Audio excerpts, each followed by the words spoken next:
गुरुर्ब्रह्मा गुरुर्विष्णु गुरुर्देवो महेश्वरा गुरु साक्षात् परब्रह्म तस्मै श्री गुरुवे नमः। तस्मै श्री गुरुवे नमः। तस्मै श्री गुरुवे नमः। बोलो समर्थ सदगुरुदेव संत श्री रामलाल जी सियाद की जय। बोलो शिव अवतारी महायोगी बाबा श्री गंगाई नाथ की जय। बोलो दशम अवतार कल की अवतार की जय। बोलो सनातन धर्म की जय।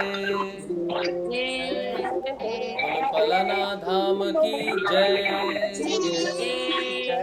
बोलो जामसर धाम की जय। बोलो काजलवास धाम की जय। जय श्री गुरुदेव, जय श्री दादा गुरुदेव।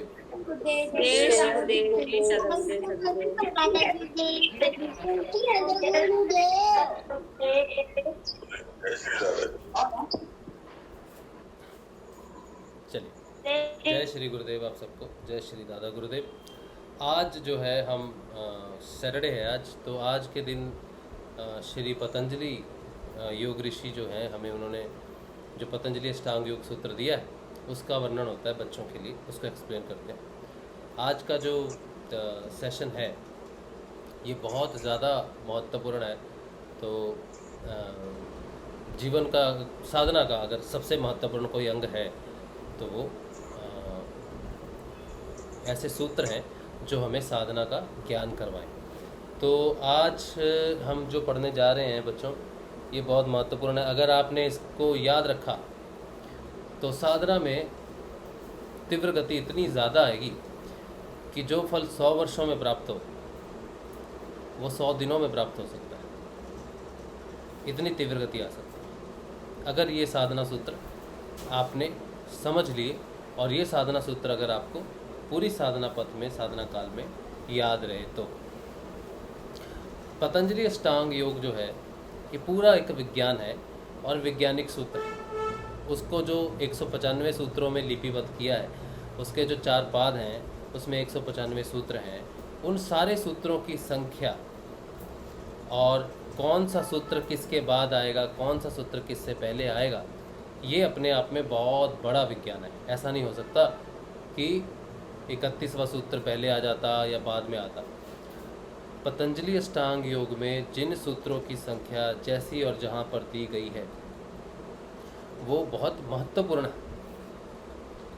उसका विज्ञान अपने आप में बहुत श्रेष्ठ है। जब हम पतंजलि अष्टांग योग पढ़ते हैं तो धीरे धीरे हम उसको पढ़ते नहीं, बल्कि धीरे धीरे हम साधना में डूबते हैं। यानी कि पतंजलि अष्टांग योग के 195 सूत्र सिर्फ पढ़े नहीं जाते। कोई व्यक्ति, कोई साधक अगर पतंजलि योग सूत्र पढ़ना शुरू करे पहले सूत्र से, और वो उसको समझ ले और उसकी धारणा कर ले, इसी तरह से अगर वो 195 सूत्र पढ़ ले और 195 सूत्रों की धारणा कर ले तो 1 से 95 सूत्र करते करते वो मोक्ष को प्राप्त कर सकते हैं।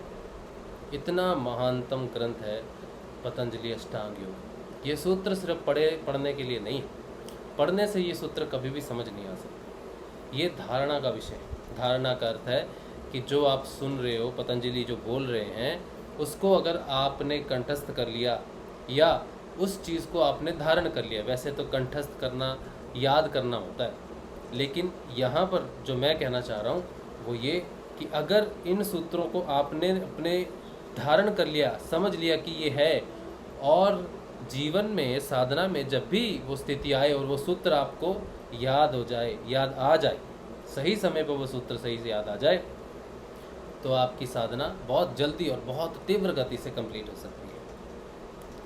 ठीक है। अब ये इसलिए ज़रूरी है कि साधना करना कोई मुश्किल बात नहीं है। जिस तरह से ए जपा जाप होता है ना, ए जपा जाप हमें किस तरह से मदद करता है। ए जपा जाप तब प्रकट होता है जब हमारा मन भटक जाता है। तो मन को वापस स्थगित करने के लिए, एक जगह वापस लाने के लिए ए जपा जाप होता है। मंत्र जाप जो है वो मन को स्थगित नहीं करता, रोकता नहीं एक जगह पर। मन को रोकने वाला जो शस्त्र है वो है प्राण, हमारी श्वास, श्वास प्राण को रोकते हैं, और श्वास यानी कि प्राण मन को रोकते हैं। ठीक है। ऐ जपा जाप और मंत्र भटके हुए मन को, बिखरे हुए मन को वापस लाता है। प्राइमरी सूत्र जो शुरुआत है सारी चीज़ों की वो है नाम जाप। नाम जाप से सबसे पहले तो सोचो आपने कोई काम करना है, ठीक है, उस काम को करने के लिए आपको किसी हथियार की ज़रूरत होती है, तो सबसे बड़ा हथियार है नाम जाप। नाम जाप के बिना ना नाम, ना मन सिद्ध होगा, ना प्राण सिद्ध होंगे, ना शरीर सिद्ध होगा, ना इंद्रियां सिद्ध होगी, ना चित्त में शुद्धता आएगी। चित्त में शुद्धता आएगी। चित्त जो होता है ये बहुत बड़ा, आप एक समझ लो कि यही है सब कुछ। ये दो तरह से होता है, एक मलिन चित्त और एक शुद्ध चित्त। मलिन चित्त की में ही साधना जो है सबसे कष्टकारी होती है। जितने भी वृत्तियां हैं, जितने भी दुख हैं, तकलीफ़ है, जो भी प्रॉब्लम्स है, वो सारी मलिनता है चित्त की, इसीलिए उसे मलिन चित्त कहते हैं, या फिर वयष्ट चित्त कहते हैं।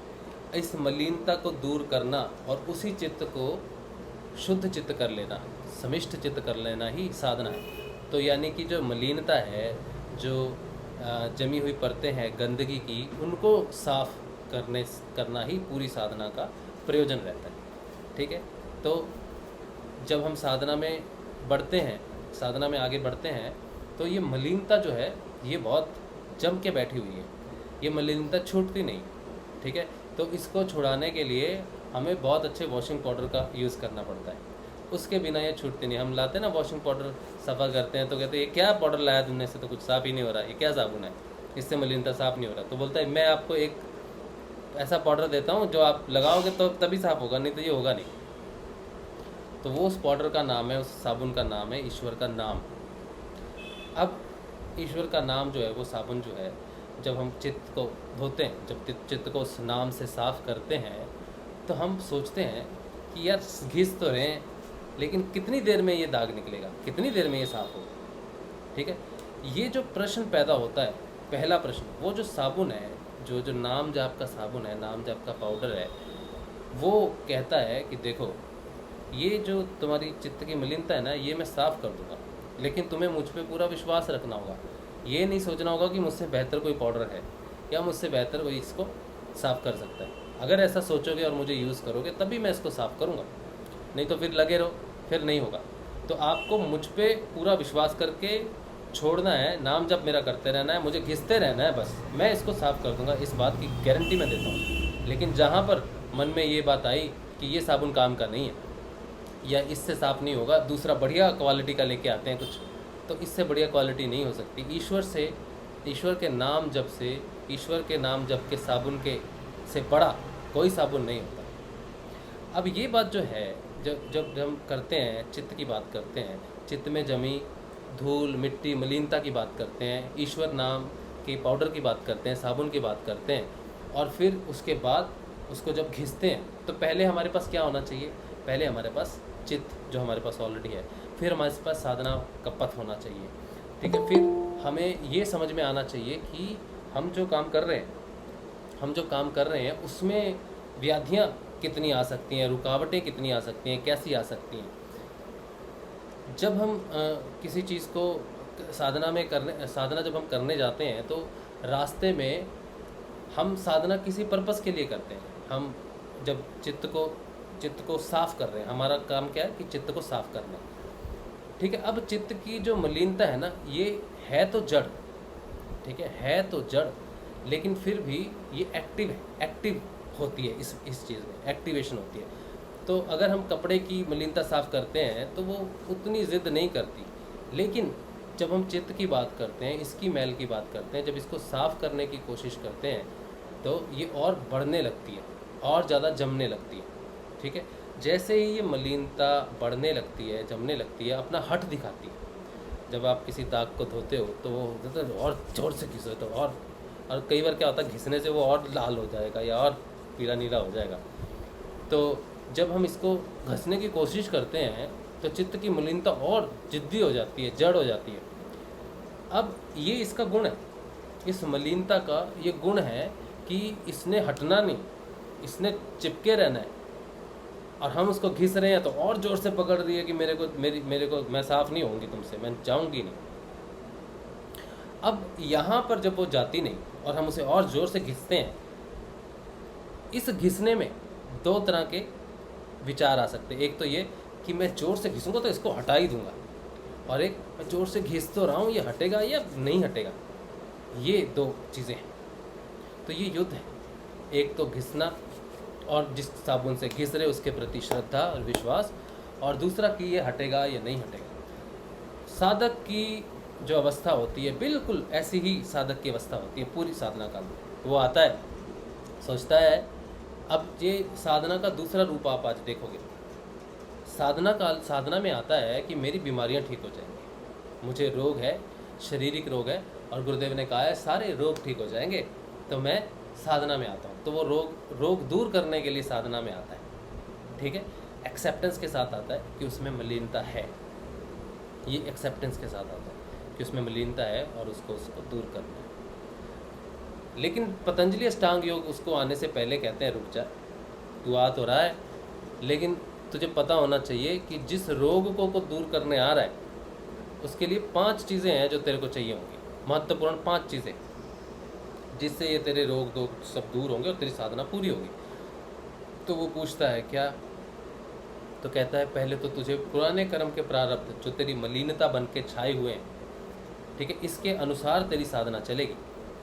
तू किसी और को देखेगा उसकी साधना कैसी चल रही है कैसी नहीं चल रही है, और फिर अपने मन में बिठा लेगा कि इसकी साधना ऐसी चल रही है, तो तेरी साधना पहले रुक जाएगी।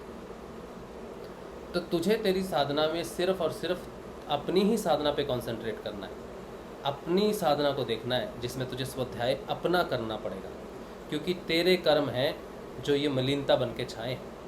किसी दूसरे साधक की मलिनता तेरे कर्मों पे नहीं आ सकती, और उसकी मलिनता साफ़ होने से तेरी नहीं हो सकती, और तेरी मलिनता साफ़ होने से उसकी नहीं हो सकती। तो जो भी तू करेगा उसको तू ट्रांसफ़र नहीं कर सकता, ना तू ले सकता है ना तू दे सकता है। तो गुरुदेव कहते हैं इसकी एंट्री ट्रांसफ़र नहीं होती। तो जो भी साधना तू करेगा उसमें तुझे याद रखना है कि जिस मलिनता को तू साफ़ कर रहा है, जो कर्म फल तू भोग रहा है, जो साधना जिस अनुसार तेरी चल रही है, तीव्र गति से धीमी गति से, वो तेरे कर्म प्रारब्ध यानी कि पिछले संस्कार जो जमा हो रखे हैं कर्म प्रारब्धों की वजह से, और जो तूने खटा है, जो तूने कमाया है, वही तुझे छोड़ना है। इसमें से कुछ तो होगा जो तू आसानी से छोड़ना चाहता है, लेकिन कुछ ऐसा होगा जिसे तू छोड़ना चाहता नहीं, तो याद रखना कि ये तेरी साधना है, इसीलिए कभी भटकना नहीं दूसरे साधक को देख के, अच्छाई और बुराई में नहीं पड़ना किसी भी साधक, ठीक है। ये पहली बात याद रखना। दूसरा है जप। जप का अर्थ है जो वॉशिंग पाउडर तुझे दिया जा रहा है, जो ईश्वर का नाम तुझे दिया जा रहा है, उसमें पूर्ण विश्वास रखना। और विश्वास के साथ साथ एक चीज़ याद रखना कि इस साधना के पथ पे एक ही रास्ता है ये, इसमें 2 ऑप्शंस नहीं। जिस नाम को लेके तू आया उस नाम में पूर्ण निष्ठा विश्वास होना, और वही एक है। एक ओमकार कह लो, अल्लाह कह लो, राम कह लो, कृष्ण कह लो। अगर तू इन सब में भेद करेगा तो तेरा जप सफल नहीं होगा। जप करते समय जिस नाम को तू जप रहा है उसी नाम में सब समाये हुए हैं, ऐसी तुझे धारणा शुरू में रखनी पड़ेगी, और इसी धारणा को पक्का होने में तेरा समय लगेगा कि वो एक ही है। एकत्व में विश्वास करना पड़ेगा, अद्वैतवाद को याद रखना पड़ेगा, और इस रास्ते पे सिर्फ एक ही है, इसी तरफ ही बढ़ना पड़ेगा। तो तेरा जब तेरा तब सफल होगा, पूर्ण होगा। लेकिन अगर तू द्वैत में रहेगा तो तेरा जब सफल नहीं हो सकता, फिर तो कितना भी कर ले, कुछ भी कर ले, क्योंकि ये रास्ता अद्वैत का है, और जो रास्ता अद्वैत का है उस पर चलने के लिए जो कदम बढ़ाया जाएगा वो उसी अनुसार होना चाहिए। लेकिन तू मन में द्वैत रखेगा, भेद रखेगा, धर्मों में फंसेगा, तो तू इसके ऊपर कदम नहीं चला सकता। इसलिए तू यहीं खड़ा रह के जप करता रहेगा, लेकिन आगे नहीं बढ़ पाएगा। तो अपने जप का ख्याल रखना, अद्वैत रखना। फिर आता है तप। तप का अर्थ है जब तू जप कर रहा होगा और जब तू कर्म प्रारब्धों को समझ रहा होगा, तो तेरे सामने बहुत सारी समस्याएं तेरे जीवन में आएंगी।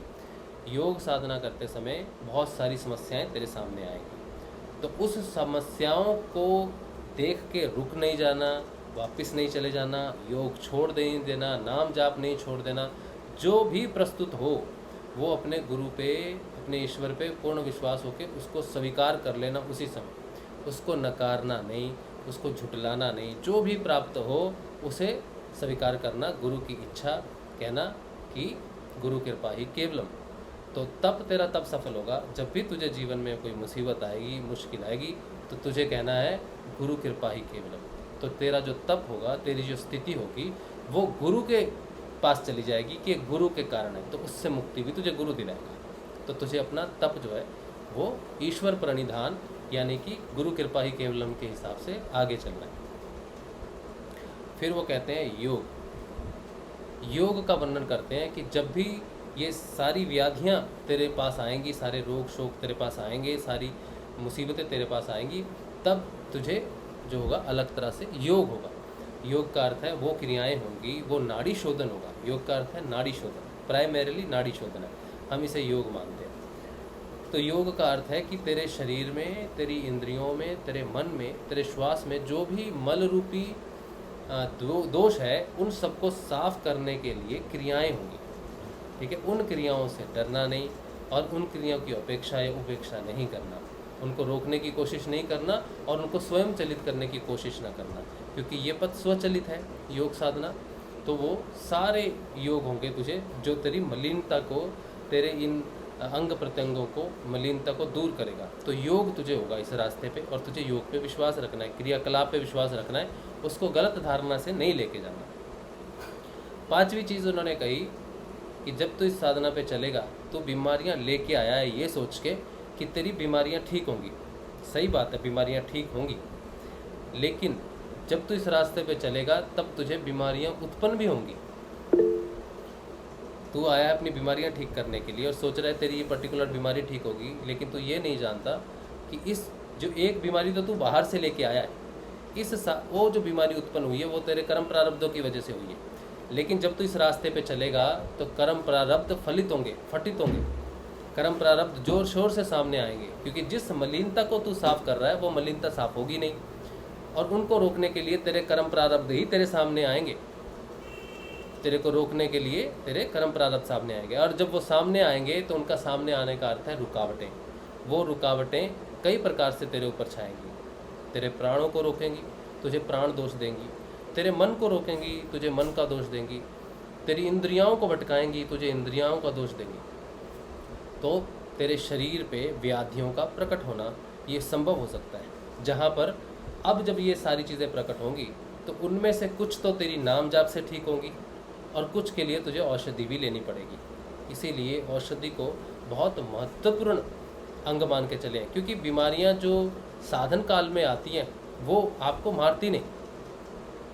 साधना काल में जो भी बीमारियां आपको उत्पन्न होती हैं वो आपको मार नहीं सकती, वो सिर्फ और सिर्फ आपको रोकने के लिए आती हैं। इसीलिए गुरुदेव ने बहुत ही स्ट्रांगली इस स्टेटमेंट को दिया है कि मैं इस बात की गारंटी देता हूँ कि अगर नाम जपोगे तो उस बीमारी से नहीं मरोगे जिसे डॉक्टर ने असाध्य बता दिया। तो अगर तुमने नाम जाप करते रहे और तुम्हारी पूर्ण निष्ठा उस नाम जाप में बनी रही, तो जो कर्म प्रारब्ध तुम्हें रोकने की कोशिश करेंगे, संस्कार बन के, व्याधियाँ बन के, बीमारियाँ बन के, वो तुम्हारी मृत्यु का कारण नहीं बनेंगे। तुम्हारी मृत्यु का कारण सिर्फ और सिर्फ द्वैत बनेगा। तुम्हारी मृत्यु का कारण सिर्फ और सिर्फ तुम्हारी जो निष्ठा में कमी है वो हो सकती है। तुम्हारी मृत्यु का कारण सिर्फ और सिर्फ तुम्हारा भटकना हो सकता है। तो तुम्हें कभी भी भटकना नहीं है, कभी भी द्वैत में, कभी भी इस बात में नहीं आना है कि मैं बीमार हो रहा हूँ या मुझे साधना में पहले तो मैं बहुत स्वस्थ था, अभी हो जा रहा हूँ, क्यों हो जा रहा हूँ। ये सारी चीज़ें प्रकट होंगी साधना के रूप में, क्योंकि जिस पथ पे तू चला है वो पथ जो है सफाई का पथ है, मलिनता का पथ है। ठीक है, जिस मल में तू उतर रहा है, जिस गंदगी में तू उतर रहा है, उस गंदगी को साफ करेगा तो उस गंदगी का प्रभाव तेरे ऊपर पड़ना संभव है। ऐसा नहीं है कि तू सफ़ेद कपड़े पहन के निकल गया सफाई करने और शाम को आया तो टिच बटन टाई कोट वैसा का वैसा है। नहीं, जब तू शाम को वापस आएगा तो तेरी हालत जो है वो पूरी तरह से सारी मलिनता जो है दिखेगी कि तूने साफ़ की है। वो मलिनता जो सारे चित्त की मलिनता साफ़ हो जाएगी, पूर्ण रूप से साफ़ हो जाएगा, तो तब तुझे ऐसे चित्त की प्राप्ति होगी जिसे कहते हैं शुद्ध चित्त, समिष्ट चित्त। इस चित्त में कोई रोग नहीं, कोई रोग नहीं, कोई व्याधि नहीं, कोई उपव्याधि नहीं, कुछ नहीं है। ये पूर्ण रूप से शांत, स्थिर और फलित चित्त है। इस चित्त की प्राप्ति होने के बाद मैं तुझे अध्यात्म में लेके जाऊंगा। यहाँ से तेरा अध्यात्म शुरू होगा। लेकिन अध्यात्म को जानने से पहले, ईश्वर को जानने से पहले तुझे अपनी मान्यता या अपनी प्रमाणता या अपनी योग्यता साबित करनी होगी। क्योंकि मैं अपना रहस्य तभी खोलूँगा, ईश्वर अपना रहस्य तभी खोलेगा जब तू उसके काबिल है। और मेरे काबिल तो तभी बन सकता है जब तेरी निष्ठा, तेरी एकाग्रता और तेरा ध्यान और तेरा समर्पण सिर्फ केवल एक मुझ में है। अगर तू मुझ एक के अलावा किसी दूसरी सत्ता को मानता है तो तू मुझ तक कभी नहीं पहुंच सकता। और मुझ तक नहीं पहुंच सकता एकाग्र होके, एक चित्त होके, या एक विश्वास, एक निष्ठा, एकत्व, अद्वैत को मानकर कि सिर्फ एक मैं ही हूँ, इस बात को तू नहीं मानता। अगर तेरे मन में जरा सा भी संशय रहता है इस चीज़ को कि मुझसे बड़ी कोई व्याधि हो सकती है, मुझसे बड़ा कोई रोग हो सकता है, मेरी साधना को कोई रोग, कोई द्वेष, कोई काल, कोई बीमारी अवक्षेपित कर सकती है, रोक सकती है, खंडित कर सकती है, तो तू मुझे पा नहीं सकता। तो कितने भी कष्ट में रहेगा, कितना भी बड़ा तेरा तप हो जाएगा, तो नाम जाप पे विश्वास रखना, तो ईश्वर प्रणिधान पे विश्वास रखना, तो मुझ एक में विश्वास रखना। तो अपने मन को, इंद्रियों को, शरीर को, व्याधियों को, बीमारियों को मुझ एक को समर्पित करना। और पूर्ण विश्वास से अगर तेरे पूरी साधना काल में वो एक क्षण भी आ गया तो उस क्षण में ही मैं तुझे मुक्ति दे दूँगा, उस क्षण में ही मैं तुझे उन सारी व्याधियों से, बीमारियों से निकाल दूँगा। तो ये जो पूरी साधना साधक करता है उसमें सिर्फ और सिर्फ एक क्षण वो समय होता है जब वो पूर्ण रूप से एक निष्ठ एकत्व में परिवर्तित होता है, उसमें विश्वास करता है। इसी बात पे, इसी एक क्षण पे पूरी साधना टिकी हुई है। तो गुरुदेव कहते हैं कि कोई पूछता है कि मैं साधना कर रहा हूँ तो मेरी बीमारियाँ कब ठीक होंगी, मुझे नाम जाप कब लगेगा, मुझे ऐजपा जाप कब लगेगा, मुझे नरवीर समाधि कब लगेगी, मेरी योग सिद्धि कब होगी, मेरी योग की पूर्णता कब होगी, मैं पूर्ण कब होऊंगा। तो कहते हैं कि मैं ऐसे समय में जनक का उदाहरण देता हूँ, राजा जनक का। राजा जनक ने अपने गुरु से पूछा, अष्टवक्र से, कि गुरुजी कितना समय लगेगा मेरे को इस तत्व का ज्ञान होने में, यानी कि उस एक तत्व का ज्ञान होने में कितना समय लगेगा। तो उन्होंने कहा समय तो क्षण भर का भी नहीं लगेगा, पर क्या तू तैयार है ये मानने के लिए कि मैं एक हूँ और मैं ही श्रेष्ठ हूँ, मैं ही परम तत्व हूँ, और गुरु के रूप में तू मुझे मान सकता है कि मेरा गुरु ही सर्वश्रेष्ठ है। तो उस परमात्मा में, उस गुरु में पूर्ण निष्ठा हो जाए कि मेरे गुरु से बढ़कर कोई नहीं, वो निष्ठा अगर तेरी हो जाए एक क्षण के लिए भी, तो तू उसी समय समाधिस्थ हो जाएगा। उसके लिए वो कहते हैं कि वो 3 दिन समाधि में खड़ा रहा, एक पैर के ऊपर समाधि में खड़ा रहा, एक क्षण में उसकी समाधि लगी, क्योंकि वो एकाग्र था, एक चित्त था, वो तत्पर था, वो जानना चाहता था, वो ये एक्सेप्ट करता था कि गुरु से बड़ा कोई नहीं और वो एक ही है जिसको मैं जानना चाहता हूँ। तो ये जो सारी चीज़ें घटित होती हैं, ये सारी बदलाव जो घटित होते हैं, ये सारे के सारे जो हैं तुम्हारी निष्ठा पे हैं, तुम्हारे पूर्ण विश्वास पे हैं। गुरुदेव कहते हैं समय कितना लगेगा पता है, ये आँखें खुली हैं, ये बंद, ये बंद, तो ये खुली।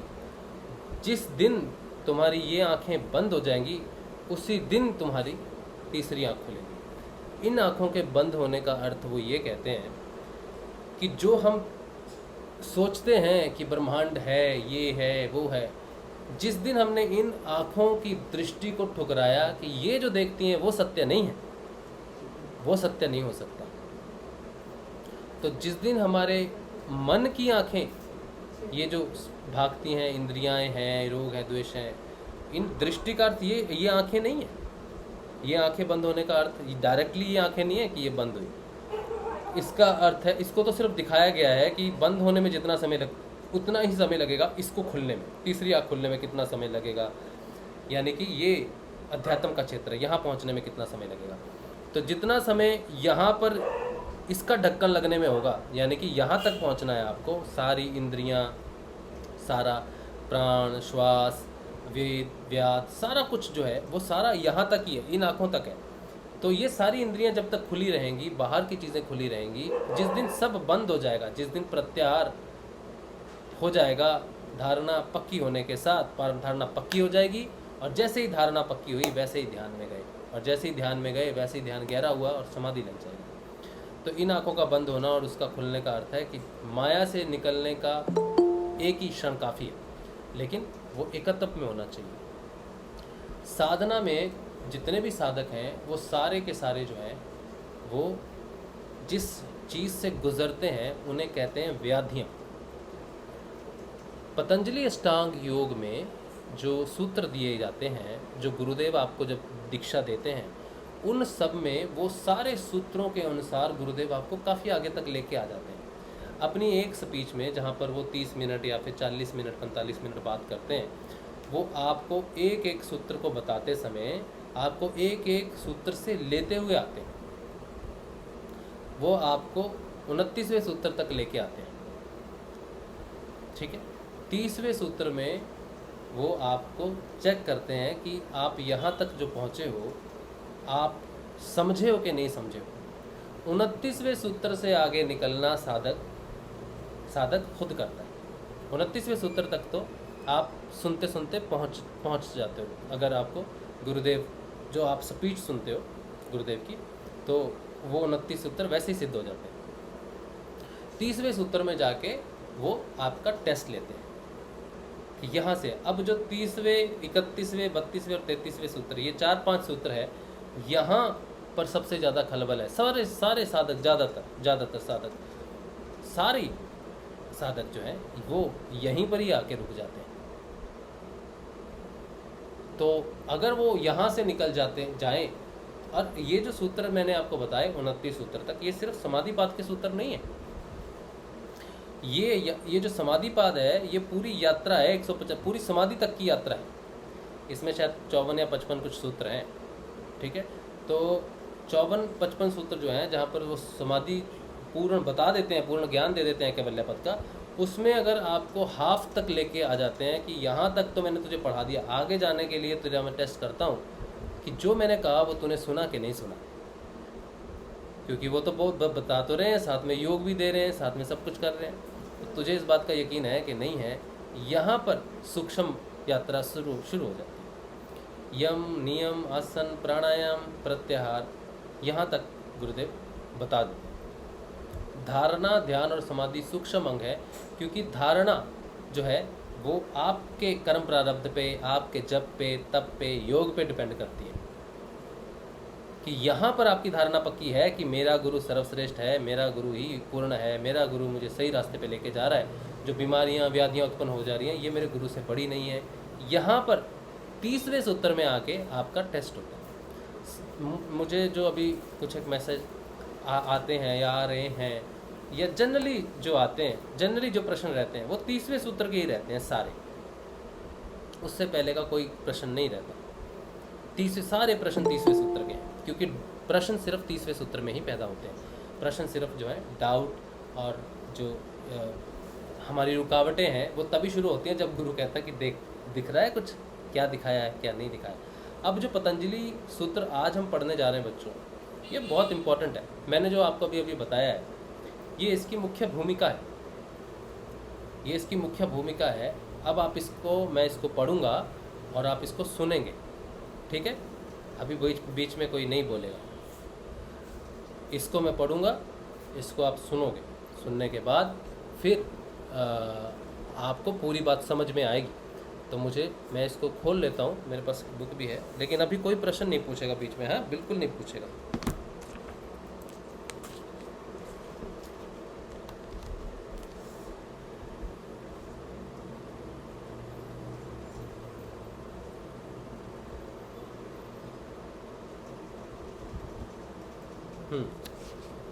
तो हमने 29 सूत्र पढ़े थे। यहाँ तक जो है हमें ईश्वर के नाम की बात बताई गई थी कि ईश्वर का नाम जो है वो बहुत महत्वपूर्ण है, और अगर उस ईश्वर के नाम में विश्वास है तभी हम तीसरे सूत्र में बढ़ सकते हैं, नहीं तो पतंजलि योग आपके लिए 29वें सूत्र में ही ख़त्म हो जाता है। लेकिन अगर आप ये समझ गए हो कि ईश्वर के नाम के बिना कोई योग सिद्धि नहीं हो सकती, इस बात को आपने समझ लिया है, तभी आप 30वें सूत्र में कदम रख सकते हो, वरना आपकी साधना आगे नहीं बढ़ती, क्योंकि 30वां सूत्र आक्रमण है। ठीक है, अब क्या है 30वें सूत्र में वो कहते हैं व्याधि सत्यान संशय प्रमाद आलस्य अविरति भ्रांति दर्शन अलब्ध भूमिकत्वान वस्थित तत्वानि चित्त विक्षेपास्ते अंतराया। कहते हैं व्याधि सत्यान संशय प्रमाद आलस्य अविरति भ्रांति और भ्रांति दर्शन अलब्ध भूमिकत्व और अनवस्थित तत्व, ये 9 चित्त के विक्षेप हैं, वे ही अंतराया विघ्न है। यानी कि जो मलिनता आप साफ कर रहे हो, ईश्वर का जो साबुन है, नाम जप का जो साबुन है, उससे जो गंदगी साफ कर रहे हो, उनके नाम 9 प्रकार से बताए गए। उन 9 गंदगी या 9 मैल या मलिनता का नाम उन्होंने बताते हैं व्याधि सत्यान संशय प्रमाद आलस्य अविरति भ्रांति दर्शन अलब्ध भूमिकत्व और अनवस्थित तत्व, ये 9 प्रकार के हैं। अब इनको कहते हैं ये हैं क्या, नाम तो हमने सुन लिए, लेकिन ये हैं क्या? तो वो कहते हैं कि व्याधि सत्यान अकर्मण्यता संशय प्रमाद आलस्य आवृत्ति विष्णु में तृष्णा बने रहना भ्रांति दर्शन मिथ्यागान अलब्ध भूमिकत्व समाधि की अप्राप्ति अनवस्थित तत्व समाधि में चित्त की चंचलता, ये 9 चित्त के विक्षेप हैं, वे विघ्न हैं। इसको मैं और अच्छे से आपको बताता हूँ क्योंकि इसमें ये सूत्र साफ नहीं है इस बुक में। ठीक है, मैं आपको अब इनका अर्थ बताता हूँ। इसका अर्थ ये कहते हैं योग साधना में लगे हुए साधक यानी कि हम सब, योग साधना में लगे हुए हम सब चित्त में मलिनता विक्षेप उत्पन्न होने के कारण उसको हमको साधना से विचलित करने वाले ये 9 योग मार्ग की साधना में विघ्न हैं। पहला है कि शरीर इंद्रियां समुदाय में चित्त में किसी प्रकार का रोग उत्पन्न हो जाना या व्याधि होना। हम आते हैं अपने रोगों को ठीक करने के लिए, आते हैं ना, योग में आते हैं और गुरुदेव कहते हैं सारे रोग आपके ठीक होंगे। तो हम योग में आते हैं कि हमारे रोग ठीक होंगे, लेकिन हम देखते हैं कि हमें रोग उत्पन्न भी हो जाते हैं। योग साधना में कई तरह की छोटी मोटी बीमारियां लग जाएंगी, कोई दूसरी बीमारी लग जाएगी जिससे हम घबरा जाएंगे, अरे हम तो ठीक होने आए थे, हम तो बीमार हो गए। ठीक है, तो ये होता है योग साधना में। अगर ये नहीं होता, अगर शरीर में बीमारियां पैदा नहीं होती तो औषधि का वर्णन किया नहीं जाता। सोचो कि मैं एक ऐसा साधक हूँ जिसे कोई बीमारी नहीं है, कोई बीमारी नहीं है, और मैं अपनी इच्छा अनुसार मैं जानना चाहता हूँ, योग साधना को जानना चाहता हूँ और मैं साधना करने बैठ गया। तो मुझे पतंजलि ने कहा तुम्हें 5 चीज़ें काम मिलानी है, तुम्हारे कर्म प्रारब्ध, जब तब, योग और औषधि। तो मैं कहता हूँ मुझे औषधि की ज़रूरत नहीं है पतंजलि जी, मैं बिल्कुल फिट हूँ। तो बोलते हैं नहीं बेटा, लेके जा रहा रास्ते में ज़रूरत पड़ेगी औषधि की तुझे। तो मैं कहता नहीं ज़रूरत पड़ेगी, मैं फिट हूँ जी बिल्कुल, मुझे कोई रोग ही नहीं है। तो वो कहते हैं तुझे चलना है तो 5 चीज़ें लेके चल, नहीं तो रुक जाएगा बेटा तू। तो मैं कहता हूँ चलो दे दो, आप बोल रहे हो, आप मेरे गुरु हो, ज्ञानी हो, तो आप कह रहे हो तो उसमें कोई विशेषता ही होनी चाहिए। तो गुरु की बात मान ली, तो ले लिए, औषधि को साथ ले लिया। तो अब उन्होंने औषधि क्यों दी है, इसका अर्थ ये है कि योग साधना में 2 तरह के लोग आते हैं। एक तो बीमार जो ऑलरेडी बीमारियों के साथ आते हैं, और एक वो जो बिल्कुल स्वस्थ होते हैं लेकिन योग साधना में आके बीमार होते हैं। और वो बीमारियाँ उन्हें मारती नहीं, सिर्फ उन्हें रोकने के लिए होती हैं। तो जब हमने बात की थी कि योग साधना में उत्पन्न होने वाले रोग आपको मारेंगे नहीं, आप उस रोग से मरोगे नहीं, चाहे वो कितना ही कष्टकारी क्यों ना हो, कितना ही भयंकर क्यों ना हो, या डॉक्टर उसको कोई असाध्य बता दें या नहीं बता दें, लेकिन अगर नाम जप रहे हो तो आप उससे मरोगे नहीं। ये बात आपको याद रख के चलनी है। जो बीमारियां आप लेके आए हो उससे भी नहीं मरोगे क्योंकि नाम जप रहे हो, लेकिन जो बीमारियां आएंगी उससे भी नहीं मरोगे अगर तुम नाम जपते रहे। तो इसीलिए हमें औषधि भी दी गई है कि अगर ज़रूरत पड़े तो औषधि यूज़ करना। ठीक है, अच्छा, उसके बाद कहते हैं दूसरी जो प्रॉब्लम आती है वो है अकर्मण्यता, अर्थात साधना में प्रवृत्ति न होने का स्वभाव सत्यान है। यानी कि साधना में सब साधना सिर्फ इसलिए कर रहे हैं कि जीवन में साधना तो कर रहे हैं, लोग तो कुछ भी नहीं कर रहे, एटलीस्ट हम तो गुरु का नाम ले रहे हैं, हमारे पास गुरु तो है, लेकिन उस बात को हम मानते नहीं कि साधना उतनी ही ज़रूरी है जितना खाना ज़रूरी है। साधना उतनी ही ज़रूरी है जितना श्वास लेना ज़रूरी है। अगर आपकी साधना आपके श्वासों से कम महत्वपूर्ण है तो ये एक व्याधि बन के आपके सामने प्रकट होगी। साधना में बहुत सारी रुकावटें आएंगी। आपकी सांस लेने में कोई प्रॉब्लम आ जाए तो आप उसका उपचार करते हो ना, ठीक है। तो अगर साधना में कोई व्याधि आ जाए तो उसका भी तो आपको उपचार करना है। ये उपचार क्या है ये भी आपको पतंजलि अष्टांग बताते हैं, लेकिन वो कहते हैं कि साधना को महत्वपूर्ण मान के चलना है। अगर नहीं चलोगे तो तुम उसमें रुकोगे, तुम उसको सीरियसली नहीं लोगे, तो ये भी एक तरह की बीमारी है। अकर्मण्यता, उसको नहीं मानना, उसको इम्पोर्टेंस नहीं देना। फिर कहते हैं अपनी शक्ति में या योग के फल में संदेह हो जाने का, संशय कहते हैं। ये सबसे बड़ी बीमारी है, संशय, संदेह। मेरा क्या होगा, मेरी योग साधना का क्या होगा, मेरा कुछ हो रहा है कि नहीं हो रहा, मेरे बारे में कुछ बता दीजिए, मेरी साधना कहाँ पहुँची, मैं कौन से चक्र पे हूँ, हमारी साधना तो नहीं हो सकती, हम तो पापी हैं, मैं तो काबिल नहीं हूँ, मैं तो तामसिक हूँ। जितने भी संशय हैं आपको कि आपकी साधना पूरी नहीं हो सकती। दुनिया में सबकी साधना पूरी हो सकती है लेकिन आपकी नहीं हो सकती, क्योंकि आप में बहुत सारे विघ्न हैं। सबका हो सकता है, मेरा नहीं हो रहा, क्योंकि मुझे तो ना योग होता है ना ध्यान लगता है, मेरा तो नहीं हो सकता। इनको तो योग होते हैं, सष्टांग अष्टांग पता नहीं कौन कौन से आसन लगते हैं, प्राणायाम होता है, गहरा ध्यान लगता है, कृष्ण जी के दर्शन होते हैं, राधा जी के दर्शन होते हैं, शिव के दर्शन होते हैं, गुरुदेव के दर्शन होते हैं। मुझे तो कुछ भी नहीं होता, मेरा तो ध्यान ही नहीं लगता, मैं तो सोचता ही रहता हूँ बस, मेरा तो पता नहीं क्या, मेरा तो कभी नहीं हो सकता। ये सबसे बड़ी बीमारी है। और इसी बात की उन्होंने कहा है कि तुम अगर साधना कर रहे हो, अगर तुम साधक हो तो तुम उस रास्ते पे चल रहे हो। मैं यहाँ से निकलूँ कहीं जाने के लिए, मैं घर से निकल गया ना, मैं तो घर से निकल गया और मैं जा भी रहा हूँ। अब मैं यही सोचता रहूँ और बैठ जाऊँ वहाँ पर कि मेरा तो नहीं हो सकता भैया, तो मैं कैसे पहुँचूँगा? मैं कैसे भी पहुँच रहा हूँ, कितना भी स्लो चल रहा हूँ, कितना भी स्लो चल रहा हूँ, कितना ही लंबा सफ़र क्यों नहीं है, मैं चल तो रहा हूँ, मैं उस रास्ते पे तो हूँ। यहाँ से यहाँ एक रास्ता जाता है, मैं उस रास्ते के ऊपर हूँ। मुझे योग हो रहा है, ध्यान लग रहा है, नाम लग रहा है, नहीं लग रहा, कुछ नहीं फर्क पड़ता, लेकिन गुरुजी ने कहा ना ये रास्ता है, मैं पकड़ लिया तुझे, अभी इस रास्ते पे चल। तो कौन कितना आ गया, कौन कितना पीछे है, वो क्यों देखना मुझे? दुनिया में कितने लोग हैं जो उस रास्ते पे है ही नहीं। तो अपने आप को तुच्छ मान लेना, अपने आप को छोटा मान लेना, अपने आप को सबसे बेकार मान लेना कि मैं सबसे बेकार हूँ, ये साधक का सबसे बड़ा दोष है। कभी अपनी साधना को छोटा नहीं करना। कभी ये सवाल आपके मन में नहीं आना चाहिए कि मेरा होगा कि नहीं होगा, मेरा क्या होगा। ये व्याधि है, ये मैल है, ये चित्त की मैल है, आपका दोष नहीं है इसमें। ये आपके कर्म प्रारब्ध, आपकी सोच और आपके मन का मैल है। अगर आपका मन मैला है तभी आप ये प्रश्न करो कि मेरा नहीं हो सकता, क्योंकि आप जानते हो कि है, मैल है। हाँ तो है, तो उसको साफ करना है। लेकिन ये साफ नहीं हो सकता अगर ये कह दिया।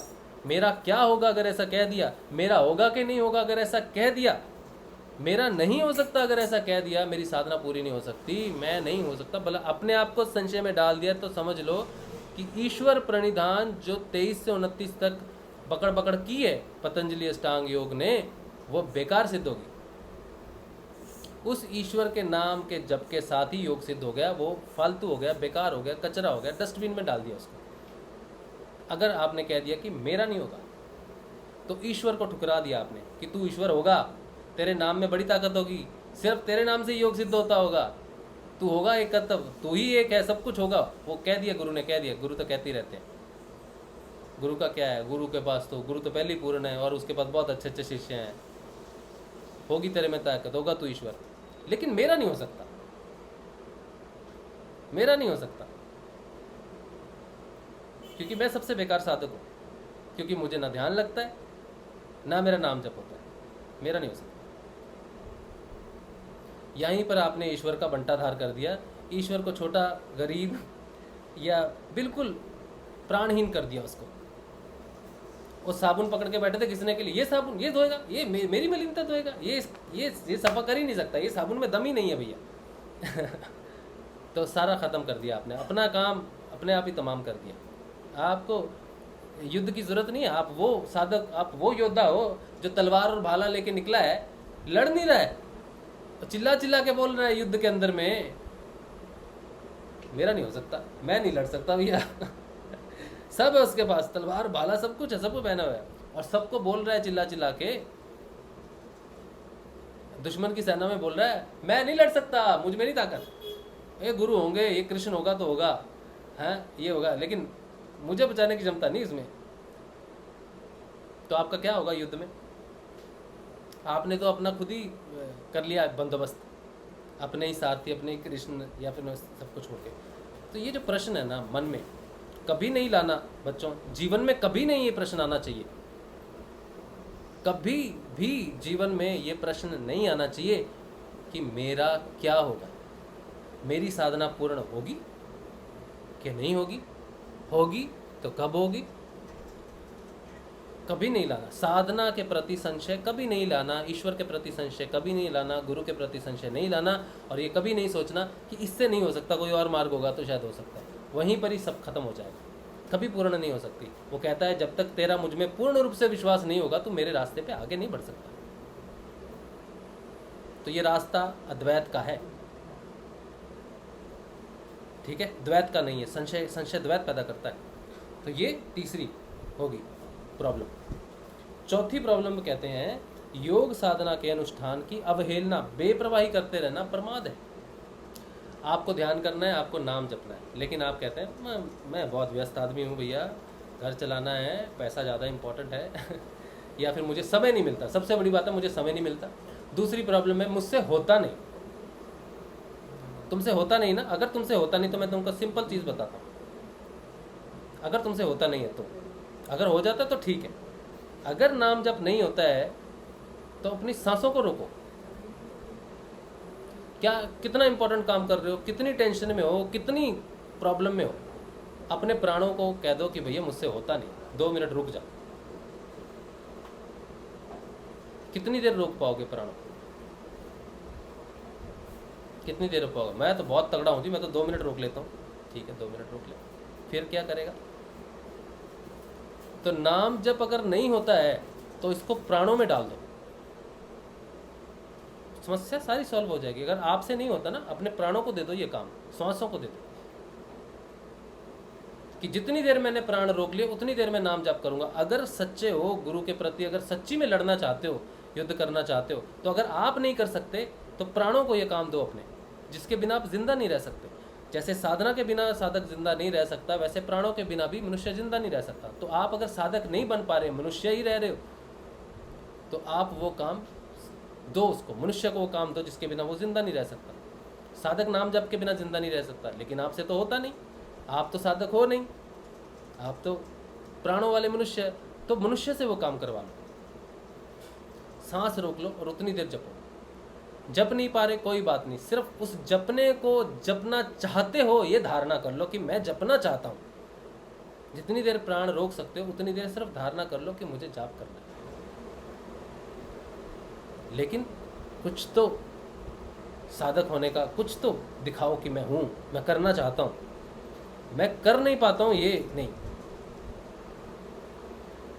खाना खाना है ना, भूख लगी है ना, खाना का निवाला खा रहे हो, अगर सच में करना चाहते हो तो एक निवाले के साथ एक ही बार बोल दो, दूसरे निवाले के साथ दूसरी बार बोल दो। चलते हो ना, रास्ते में हटते हो ना, फ़ोन पे बात करते हो, चलते हो, तो जैसे एक कदम रखा उसके साथ जप लो। अगर साधक, अगर सच्ची में मन में निष्ठा है करने की, तो कोई प्रॉब्लम नहीं रोक सकती। इसीलिए ये मैं नहीं कर सकता, मुझसे होता नहीं, ये चौथा है, ये चौथी प्रॉब्लम है। इसको बोलते हैं प्रमाद। ये योग साधना में विघ्न है, बेपरवाही करना, सिर्फ अपने आप को कमज़ोर मान लेना। सब कर लेते हैं, मैं नहीं कर पाता, और फंसते कहाँ है? इसको क्या जपना है, छोटी की मात्रा डालूं या पैर में मात्रा डालूं?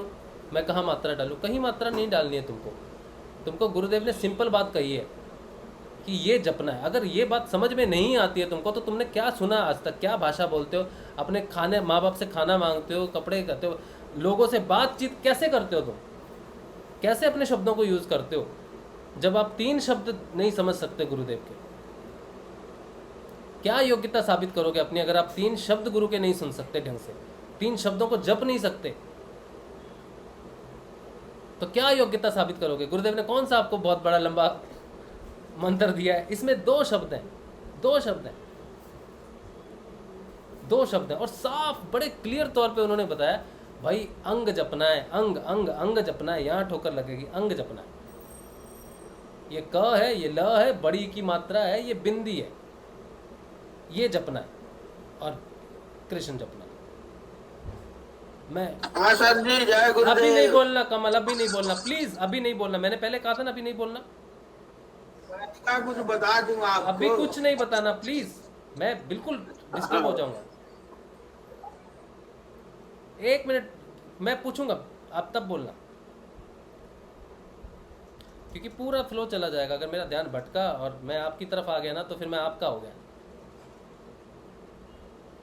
रोकने का मतलब आपको इसलिए है, मैं आपको क्यों रोक रहा हूँ कि जैसे ही आपने मुझे कहा कुछ भी, तो मैं जिस तरफ बोल रहा हूँ, जिधर बैठा हूँ ना, उधर से मैं आपकी तरफ आ जाऊँगा। और जैसे ही मैं आपकी तरफ आया तो मैं भी वही हूँ जो हूँ, आप हो वही मैं हूँ। बस स्थिति में इस समय जो हूँ उस स्थिति में मुझे रहने दो, इसीलिए मैं कह रहा हूँ। स्थिति से नहीं निकालो मुझे। स्थिति में आ गया तो फिर मैं वो प्यार वाली बातें, हाँ अच्छा हाँ जी वाले में आ जाऊंगा, और हाँ जी वाले में काम होता नहीं। जो काम थोड़ा सा ऊर्जा से होना है उसको ऊर्जा से ही होना चाहिए, उसको मैत्री भाव से नहीं किया जा सकता कुछ काम। और जैसे ही आप बोलोगे वैसे ही कनेक्ट हो जाऊंगा, वैसे ही मैत्री भाव में आपके आ जाऊंगा, सम्मान में आ जाऊंगा। और सम्मान से मैं कोई काम नहीं कर सकता, ना मैं किसी को सम्मान दे सकता हूँ, ना ही मुझे किसी से सम्मान चाहिए। इसी स्थिति में ही मैं ये काम कर सकता हूँ। इसीलिए ना तो मुझे सम्मान दो और ना मुझसे सम्मान लेने की उपेक्षा करो। ठीक है जी, हाँ आगे। उसके बाद है तमोगुण की अधिकता से चित्त और शरीर में भारीपन हो जाना, और उसके कारण साधन में प्रवृत्ति का ना होना आलस्य है। गुरु भाई गुरु बहनों के मैसेज आते हैं, मैं कुछ नहीं कर पा रहा, मुझ में मैं शक्ति नहीं महसूस करता, मैं आलस्य महसूस करता हूँ, और मैं बहुत ही झूला सा रहता हूँ, नींद सी आती रहती है मुझे। तो ये भी योग साधना के कारण, क्योंकि आप साधना कर रहे हो, तो साधना, मैं पहले भी इस चीज़ को कह चुका हूँ कि साधना कोई बहुत सुनहरी राइड नहीं है। बड़ा ही झूले पे जा रहे हो, घोड़े पे, हाथी पे जा रहे हो, बहुत मज़े आ रहे हैं जी साधना में, ऐसा कुछ नहीं। और जो कहता बहुत मज़े आ रहे हैं ना, वो झूठ बोल रहा है। जो साधक साधना कर रहा है उसको मज़े कैसे आ सकते हैं? कैसे मज़े आ सकते हैं साधना में? साधना तो भाई मलिनता को दूर है, युद्ध है। युद्ध में प्रहार हो रहे हैं, आप प्रहार कर रहे हो, आप थक रहे हो, ऊर्जा जा रही है, सब कुछ। इसमें क्या मजा आएगा? साधना में कैसे मजा आ सकता है?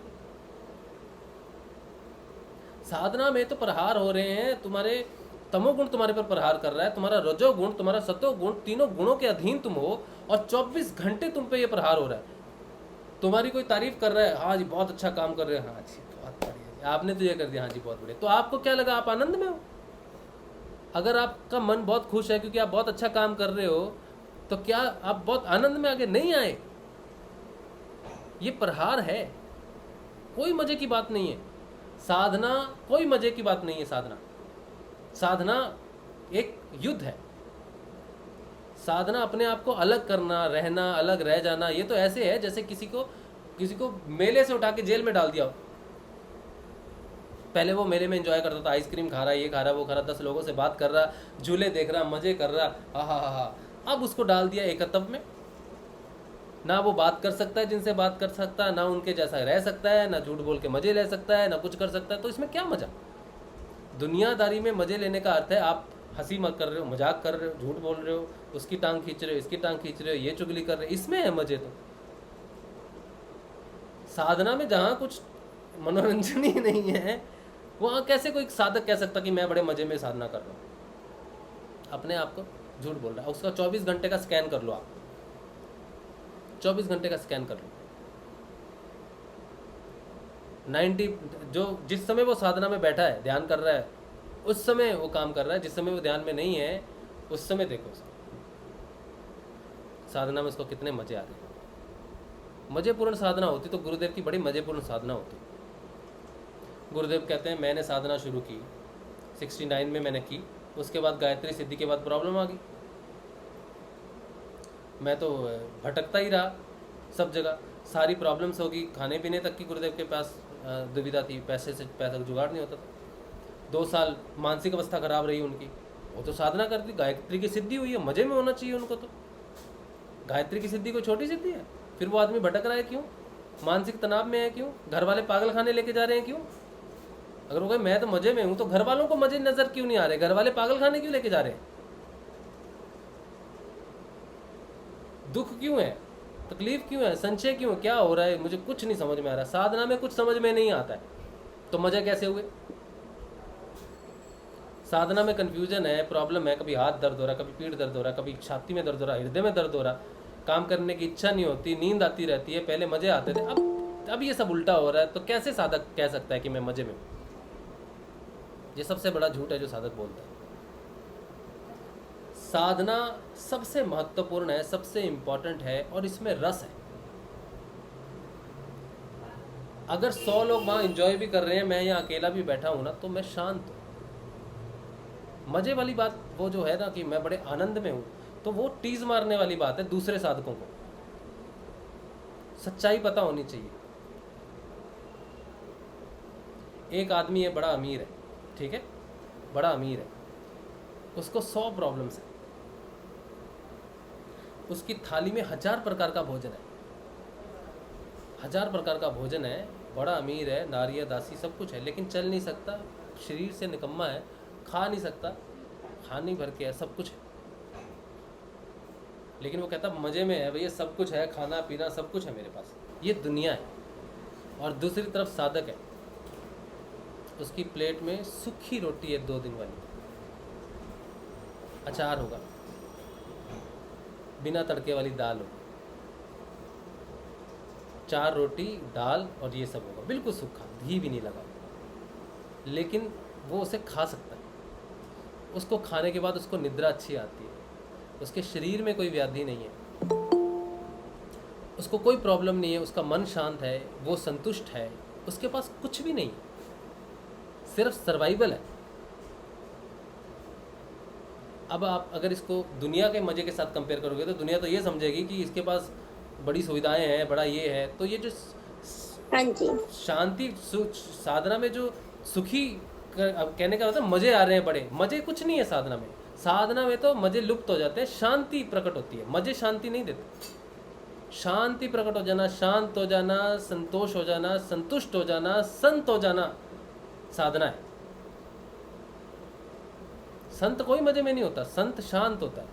मज़ा वर्ड अलग है, इन्जॉयमेंट, इसको हम इन्जॉयमेंट से कहते हैं। साधना में अगर कोई मुझे कहे ना भाई बड़ा मज़ा आ रहा है साधना में, तो मुझे यही लगेगा भाई मज़े तो दुनिया में होते हैं। जब तक साधना पूर्ण नहीं होती तब तक आप आनंद भी कह दोगे ना कि मैं आनंद में हूँ, तो बस फंस गए। आपको साधना में किसी चीज़ में, पर्टिकुलर चीज़ में मज़ा आने लग गया, साधना में आनंद आने लग गया, तो आपको लगता है आपकी साधना पूर्ण हो जाएगी। आनंद चाहिए नहीं, आनंद आता है आने दो, लेकिन आनंद की चाह भी लपेट देगी आपको वहाँ पर। मज़े आ रहे हैं, बड़े खुश हैं, लपेट देगा आपको वहाँ पर। हम तो कहेंगे साधना में कुछ साधना कंप्लीट हो गुरुदेव जल्दी। साधना में ना तो मुझे मज़े लेने हैं, ना मुझे आनंद लेना है, मुझे कुछ नहीं करना, बस पूर्णता की तरफ लेके जाओ, रहस्य बस उस चीज़ से बाहर निर्लिप्त करो, मुझे समिष्ट चित्त में लेके जाओ। चित्त की पूर्ण मलिनता साफ करना ही मेरा उद्देश्य है। ना तो आनंद मेरा उद्देश्य है, ना सुख मेरा उद्देश्य है, ना ही मज़े मेरा उद्देश्य है, ना ही साधना में बहुत आनंदित हूँ ये मेरा उद्देश्य है। मेरा उद्देश्य है ही नहीं। अपने आप को खुश जाहिर करना, संपन्न जाहिर करना, अपनी साधना को प्रफुल्लित जाहिर करना, अपनी विशेषताओं को बताना या ये करना, ये साधना का विषय नहीं है। साधना का विषय साधना को पूर्ण करना है, और किसी भी वजह से साधना में रुका नहीं जा सकता, चाहे वो कुछ भी हो। आनंद से उचित स्थिति नहीं है कि आप दुख सुख से बाहर निकल के आनंद में आ गए। आता है आनंद, और आनंद की गति ही अलग है, सोम रस की तरह है, लेकिन नहीं चाहिए। अगर आपने ये समझ लिया कि साधना आपकी चल रही है, पूर्णता नहीं आई, और आप बड़े संतुष्ट होकर बैठ गए हो, गुरुदेव की कृपा बनी हुई है, बीवी बच्चे शांत हैं, घर में सब खाना पीना आ रहा है, सब चल रहा है, बढ़िया है, तो उसको पूछो आप पूर्ण हो गए, मतलब पूर्णता आ गई? नहीं जी, पूर्ण तो नहीं हुए, लेकिन बड़ा मज़ा आ रहा है, बड़ी शांति है, बस वो समझ लो उसका जीवन गया, क्योंकि वो तो खुश है, वो तो मज़े में है। तो साधना के दौरान किसने बोला आपको बैठने के लिए? किसने बोला ये ढोंग रचने के लिए? किसने बोला ये ढंडोरा पीटने के लिए? वो जंगलों में जाके जो समाधि लेते थे, जंगलों में जाके साधना करते थे, उनको तो जो अनुभव होते थे, लोग बीमारियों में जूझ रहे, कभी भूचाल, कभी भूकंप, कभी खुशियाँ, कभी शादी, कभी कुछ मज़े हो रहे, सब कुछ हो रहा है, वो तो बेचारा कुटिया में बैठा है वहाँ पर। लेकिन वो जिस स्थिति में है, ये संसार वाली स्थिति नहीं है, ये सत्य की स्थिति में है, वो असत्य की स्थिति में, वो मज़े में है। अगर ये कहे कि मैं मज़े में हूँ तो नहीं मान सकते, क्योंकि ये वो मज़े में नहीं है जो दुनिया मज़े कर रही है, ये सत्य में है। आप कहो मैं सत्य में हूँ, मैं सत्य की धारणा में हूँ, मैं साधना में हूँ, मज़े में नहीं हुआ। आनंद में भी मत कहो कि मैं आनंद में हूँ, कहो मैं साधना में हूँ। तब आपको अपना ज्ञान होगा, अपनी रियलिटी का ज्ञान होगा कि आपकी अवस्था क्या है। आपकी एकमात्र एक ही अवस्था है, साधक होना, साधना होना। साधना आपकी अवस्था है, और इसके अलावा कोई दूसरी अवस्था आपने अगर एक्सेप्ट कर ली तो फिर लगे रहो, जितने वर्ष लगने हैं लगे रहो। ऐसा ना सोचना कि गुरुदेव का ध्यान किया, बड़े सालों तक ध्यान किया, 50 साल, जितना जीवन बचपन से मिल गया, और पूरा 80 साल तक मैंने जाप किया, 100 साल तक, अब तो गुरुदेव मिल जाएंगे। नहीं मिलेंगे। अगर वो मिल गए ना तो सबसे पहला विरोध मैं करता हूँ, राजशिव करता है सबसे पहला विरोध। कैसे? साधना कोई मजाक है? फिर मजाक है तो फिर ठीक है, फिर एक कर्तव्य किस बात का, फिर ज्ञान किस बात का, फिर भक्ति किस बात की? अगर पूर्णता ही नहीं आई फिर साधना हुई कहाँ गुरुदेव? फिर आप प्राप्त कैसे हो गए? आप पूर्ण हो, आप तक पहुंचने के लिए पूर्ण ही हो सकता है, पूर्णता में मिलने के लिए पूर्ण ही मिल सकता है ना, अधूरा तो उसमें पूर्णता में नहीं मिल सकता। तो कैसे मृत्यु गुरुदेव से मिला सकती है? गुरुदेव से मिला सिर्फ पूर्णता ही सकती है। वो पूर्णता अगर नहीं आई तो वापस फंसना ही पड़ेगा। और गुरुदेव ने भी इस बात को कहा है, अगर कर्मों का जंजाल खत्म नहीं हुआ तो भैया जन्म लेना पड़ेगा। इस भ्रम में नहीं रहना कि साधना करते रहो तो मुझे प्राप्त हो जाओगे। कर्मों के साथ मुझे प्राप्त नहीं हो सकते। जब तक कर्म है तब तक जन्म है। तो जब तक मजे आ रहे हैं, जब तक आनंद आ रहा है, तब तक घूमते रहो, फंसे रहो। अगर लक्ष्य साधना है, साधना की पूर्णता है, तभी काम हो सकता है, वरना नहीं हो सकता। इसीलिए सबसे पहले अपनी अनुभूतियों से बाहर निकलो। अनुभूतियाँ साधना में मनोरंजन का काम करती हैं, ताकि आप बोर ना हो जाओ, बस। इससे बड़ी कुछ नहीं। मुझे दर्शन हो गए गणेश जी के, कल मैंने कहा था मुझे गणेश जी के दर्शन हुए, तो क्या मैं पूर्ण हो गया? इसकी मैं खुशियाँ बनाऊँ, ढोल पीटूँ, क्या करूँ? खुश हो जाऊँ, आनंद में आ जाऊँ? अब साधना तो पूरी नहीं हुई ना। दर्शन तो हो गए, साधना चल रही है, लेकिन पूर्ण तो नहीं हुई। गुरुदेव के दर्शन हुए, हृदय खुला, क्या करूं? आनंद में आ जाऊं। गुरुदेव के दर्शन हो गए, आनंद ही आनंद है, आनंद ही आनंद है। बाबा गंगाईनाथ जी को मैंने फील किया, ठीक है, और भी बहुत कुछ हुआ, तो क्या करूं? किस आनंद में रहूं? इस बात को सोच के आनंद में रहूं कि औरों को तो कुछ नहीं होता, एटलीस्ट मुझे तो ये सब होता है। लेकिन मैं तो जानता हूं कि मैं पूर्ण नहीं हूं। तो महत्व किस चीज़ का है? इन अनुभूतियों से प्रकट होने वाले आनंद का, मजे का, या मेरी साधना की पूर्णता का? कौन सी चीज़ महत्वपूर्ण है? मेरी साधना सबसे ज़्यादा महत्वपूर्ण है। मेरा गुरुदेव से फाइनल मिलन सबसे ज़्यादा महत्वपूर्ण है। और सागर में पानी जब मिलता है तो सागर बन जाता है, लेकिन सागर तक पहुंचने के लिए, वो सागर बनने के लिए उस जैसा होना ज़रूरी है। सागर में पत्थर फेंक दो तो क्या पत्थर कह सकता है मैं सागर हूँ? मैं सागर का पत्थर हूँ, चलो ये कह लेगा, लेकिन ये तो नहीं कह सकता कि मैं सागर हूँ। मैला पानी, जो भी पानी सागर में जैसे ही जाके मिलेगा, वो कह सकता है कि अब मैं सागर हूँ। तो सागर में मिलने जैसा, सागर जैसा होना तो ज़रूरी है। तो गुरुदेव में मिलने के लिए गुरुदेव जैसा होना ज़रूरी है। गुरुदेव पूर्ण है, वो आपकी सारी मलिनता को हर लेंगे, लेकिन उनके जैसा तो बनना ज़रूरी है। उनके जैसी साधना पूर्ण होनी तो ज़रूरी है। हरते तो वहीं आप उनके, आपकी मलिनता हर रहे हैं, लेकिन आप अगर आनंद में आ जाओगे, मज़े में आ जाओगे, रुक जाओगे, वहीं सब कुछ समझ लोगे कि यही बहुत कुछ हो जा रहा है। गुरु की प्राप्ति होना बहुत बड़ी बात है। लेकिन गुरु की प्राप्ति हो गई, वहाँ रुक जाना, आनंद में आ जाना सही नहीं है। ठीक है, चलो आगे बढ़ता हूँ, ये थोड़ा सा ज़्यादा होगा कुछ। उसके बाद कहते हैं विषयों के साथ इंद्रियों का संयोग होने से उनमें आसक्ति हो जाने के कारण जो चित्त में वैराग्य का अभाव हो जाता है उसे अवृत्ति कहते हैं।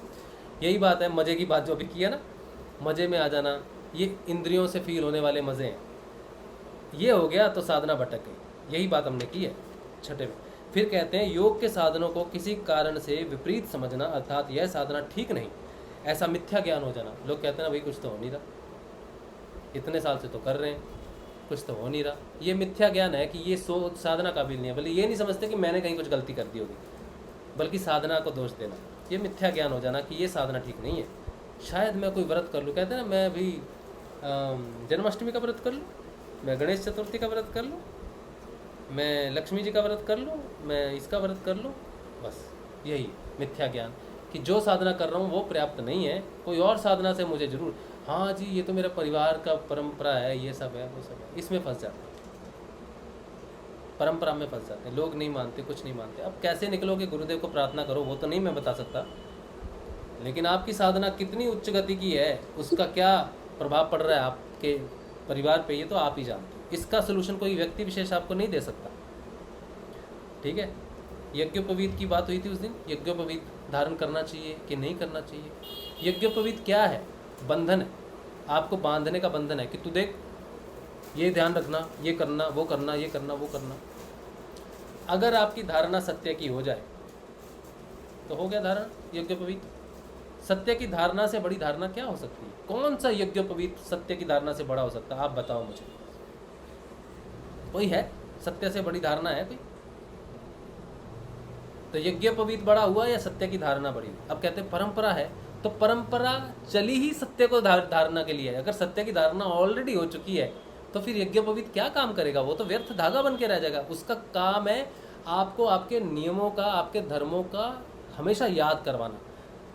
लैट्रिन बाथरूम जाते समय, काम करते समय, सत्य झूठ बोलते समय, उसका काम है आपको याद दिलाना कि आपने कुछ पहना हुआ है, याद है। जब सत्य की धारणा हो जाए तो उसका काम खत्म हो गया। उसने कहा मेरा तो काम नहीं है यहाँ पर, my work is done, let me go, चला गया। फिर क्यों धारण करना यज्ञोपवीत? सत्य की धारणा से बड़ी कोई धारणा नहीं होती। अच्छा, उसके बाद कहते हैं साधना करने पर भी योग की भूमिका का अर्थात साधन की स्थिति का प्राप्त ना होना, यह अलब्ध भूमिकत्व है। इससे साधना का उत्साह कम हो जाता। मेरी साधना तो हो गया ना, मेरा क्या होगा, मेरा कब होगा, मैं तो जप रहा हूँ, मेरा तो कुछ नहीं हो रहा, वो ये है। इसे कहते हैं अलब्ध भूमिकत्व। फिर कहते हैं योग साधन से किसी भूमि में चित्त की स्थिति होने पर भी उसका न ठहरना अनवस्थित तत्व है। यानी कि योग साधन से किसी भूमि में चित्त की स्थिति होने पर भी उसका न ठहरना अनवस्थिति है। मतलब कि आप योग साधन करते हो, किसी चीज़ को समझ भी लिया आपने, किसी चीज़ को समझ भी लिया, चित्त की स्थिति होने पर भी वो वहाँ ठहरता नहीं। समझ लिया, सब पता, हाँ भैया सब बहुत अच्छा बकबक कर रहे हो, बहुत बढ़िया है, पतंजलि ने भी बहुत बढ़िया बोल दिया, गुरुदेव भी बहुत बोल दिया, लेकिन चित्त रुकता नहीं। कैसे रुकेगा? मन चलायमान है तो समझने के बाद भी वो चीज़ें भूल जाओगे। आप नॉर्मल बात भूल जाते हो तो ज्ञान तो कैसे रहेगा? तो ये भी एक विक्षेप है कि सब पता होने के बाद भी, ज्ञान होने के बाद भी, चित्त की स्थिति होने के बाद भी उसमें ठहराव नहीं आता। कहते हैं इन 9 प्रकार के चित्त विक्षेपों को ही अंतराया, विघ्न और योग के प्रतिपक्षी आदि नामों से कहा जाता है। अब ये 9 तो होते ही हैं, इनके साथ इनके बच्चे भी आते हैं। अगर ये 9 में से कोई एक हो गया तो उसके साथ दूसरे भी प्रकट हो जाते हैं। विघ्न अकेले नहीं आते, अपने साथ और भी संगी साथियों को लेके आते हैं, उनकी सेना अलग है। ये 9 विघ्न विशेष हैं, इनमें से एक भी उत्पन्न हो जाए तो इनके साथ ही आते हैं, जिसे हम उपविघ्न कहते हैं। इनकी संतान, इनसे प्राप्त संतान, वो विघ्न क्या है वो भी बता देते हैं आपको। और ये सबसे ज़्यादा महत्वपूर्ण है, क्योंकि ये विघ्न आपको समझ में नहीं आएंगे जो बोले, इनसे प्रकट होने वाले जो विघ्न है वो आपको समझ में आएंगे। ये विघ्न सूक्ष्म है जो बताएं अभी, इनको आप देख नहीं सकते, इनको फील नहीं कर सकते। इनको तो कोई मेरे जैसा व्यक्ति चिल्ला के उस स्थिति से बोले तो आपको महसूस जरूर हो जाएंगे, लेकिन आपको फील नहीं होंगे। फील आपको क्या होगा वो मैं आपको बताता हूँ। इनसे इनके होने के बाद अगर ये आप में हैं तो क्या फील होगा आपको, उनको उपविघ्न बोलते हैं। वो क्या है? दुख, दौर्मनस्य। दौर्मनस्य का मतलब कि मन की दुविधाएं, अंग में जयत्व, श्वास और प्रश्वास, ये 5 विघ्न विक्षेपों के साथ होने वाले हैं। अब कोई कहता है मुझे खींच के सांस लेनी पड़ रही, मेरी इच्छा के मुताबिक ना सांस आ रही है ना जा रही है। ठीक है, ये होता है, कई लोग बोलते हैं। ये कौन से विघ्न से उत्पन्न हुआ आपको नहीं मालूम, लेकिन प्राणों की वजह से, प्राण अनियंत्रित होने की वजह से, मन अनियंत्रित होने की वजह से मन के विक्षेप पैदा होते हैं। मन उदास है, इच्छा नहीं हो रही, मन का विक्षेप होना, ये आपको समझ में आ जाएगा। लेकिन क्यों हुआ है ये आपको समझ में नहीं आएगा कि मेरा क्या गुरु में विश्वास नहीं, क्या मेरी साधना में विश्वास नहीं, ये आपको पता नहीं चलेगा। आपको क्या पता चलेगा? मन की स्थिति पता चलेगी, लेकिन मन की स्थिति कैसे प्रकट हुई वो 9 विघ्नों का आपको पता नहीं चलेगा। तो उन 9 विघ्नों को और इन विघ्नों, ये दुख और मन की ये विक्षिप्त अवस्थाएं, श्वास प्रश्वास की ये विरक्तियाँ, ये बीमार हो जाना, ये सारे से ये आपको दिखेंगे, वो 9 नहीं दिखेंगे। तो आप कैसे निकलोगे? इन सब से निकलने का रास्ता पतंजलि पहले बताते हैं। प्रॉब्लम्स बताने से पहले रास्ता बताते हैं कि ईश्वर के नाम जप के बिना कोई योग सिद्धि नहीं हो सकती। तो योग सिद्धि क्यों नहीं हो सकती? क्योंकि ये विघ्न आएंगे। तो विघ्न आएंगे तो इनको निकालने के लिए उन्होंने कह दिया इसके बिना नहीं होगा। तो ईश्वर का नाम पहले देते हैं, विघ्न बाद में देते हैं। बोले पहले नाम जपते रहो, ये विघ्न आएंगे, लेकिन इनसे निकालने वाला सिर्फ अद्वैत है। वो ईश्वर का एक नाम है जो इनसे निकाल सकता है। रोजाना डेली मेडिटेशन जो करते हैं, डेली अभ्यास, वो पहले बता देते हैं रोज अभ्यास करो, नियमित अभ्यास करो, उससे दृढ़ भूमि होगी। और जो भी विक्षेप प्रकट हुए हैं उस समय, साधना के समय वो प्रकट नहीं हो पाएंगे, उस ईश्वर के सामने प्रकट नहीं हो पाएंगे। वहाँ पे वो धीमे पड़ जाएंगे। जहाँ पर वो धीमे पड़े वहीं पर उन पर मार होगी, वहीं पर उनका खात्मा होगा। लेकिन अगर आप उसको नियमित साधना नहीं करते हो, नियमित नाम जाप नहीं करते हो, तो इन विक्षेपों से, इन दुखों से बाहर निकलने का कोई रास्ता नहीं है। योग सिद्ध हो ही नहीं सकता। इसीलिए गुरुदेव कहते हैं कि पतंजलि ऋषि मानते हैं कि ईश्वर के नाम के बिना कोई योग सिद्धि हो ही नहीं सकती। विज्ञान बहुत बड़ा है, पूर्ण ठीक है, लेकिन पूर्ण नहीं। विज्ञान अपूर्ण दर्शन है, दर्शन पूर्ण विज्ञान है, क्योंकि दर्शन में ईश्वर का नाम है। दर्शन में रेगुलर अभ्यास है उस ईश्वर के नाम जप का, इसीलिए दर्शन पूर्ण है। और विज्ञान पूर्ण इसलिए नहीं है क्योंकि वो भगवान में नहीं मानता, वो भगवान में नहीं मानता, इसीलिए अपूर्ण है। दर्शन पूर्ण है, इसीलिए है। इसी 9 प्रॉब्लम्स की वजह से विज्ञान अपूर्ण है और दर्शन पूर्ण है, क्योंकि उसमें ईश्वर का नाम जप है, उस एकत्व में धारणा है। धारणा के बिना कुछ भी नहीं हो सकता, ना ध्यान ना समाधि, कुछ नहीं। तो ये दुख है, दौर्मनस्य है, इच्छा की पूर्ति नहीं होती, मन का विक्षेप होना, शरीरों के अंग में कंपन होना, बीमारियां पैदा होना, ये अंगों की प्रॉब्लम होना, श्वास बिना इच्छा के ही श्वास रुकना, चलना, जिसे कहते हैं थोड़ा दिक्कत हो रही है, प्रश्वास, वही आ गया श्वास प्रश्वास। और ये 5 तरह की चीज़ें हैं जो हम फील कर सकते हैं, लेकिन इनकी उत्पत्ति होती है उन 9 विघ्नों से जिन्हें हम महसूस नहीं कर पाते, जो हमारे डाउट में आती है। ठीक है, अच्छा, फिर 32वें सूत्र में कहते हैं तत्प्रतिषेधार्थम एक तत्वाभ्यास। अभी जो हमने बात की उनको दूर करने के लिए एक तत्व का अभ्यास करना चाहिए। और एक तत्व क्या दिया उन्होंने? ईश्वर का नाम जप ही सारी मुश्किलों की समाधान है। वो साबुन पे विश्वास करना कि ये मेरे चित्त के मैल को दूर करेगा, ये 32वें सूत्र में कहते हैं। 23 से 29वें सूत्र में ईश्वर के नाम की विशेषता बताते हैं कि वो एक ही है, वो विशेष है। और फिर कहते हैं ये सारी प्रॉब्लम्स आती हैं, फिर कहते हैं इस प्रॉब्लम से निकलने के लिए उस दिए हुए नाम का नियमित अभ्यास करना ही बचाव है, और कोई बचाव नहीं। ठीक है, अब ये 32वें सूत्र में कहते हैं कि उपयुक्त दोनों प्रकार के विघ्नों का नाश ईश्वर प्रणिधान से तो होता ही है। इसके सिवा यह दूसरा उपाय बताया गया है कि भाव यह है कि किसी एक वस्तु में चित्त की स्थित करने का बार बार प्रयत्न करने से भी एकाग्रता उत्पन्न होकर विघ्नों का नाश हो जाता है। अतः यह साधन भी किया जा सकता है।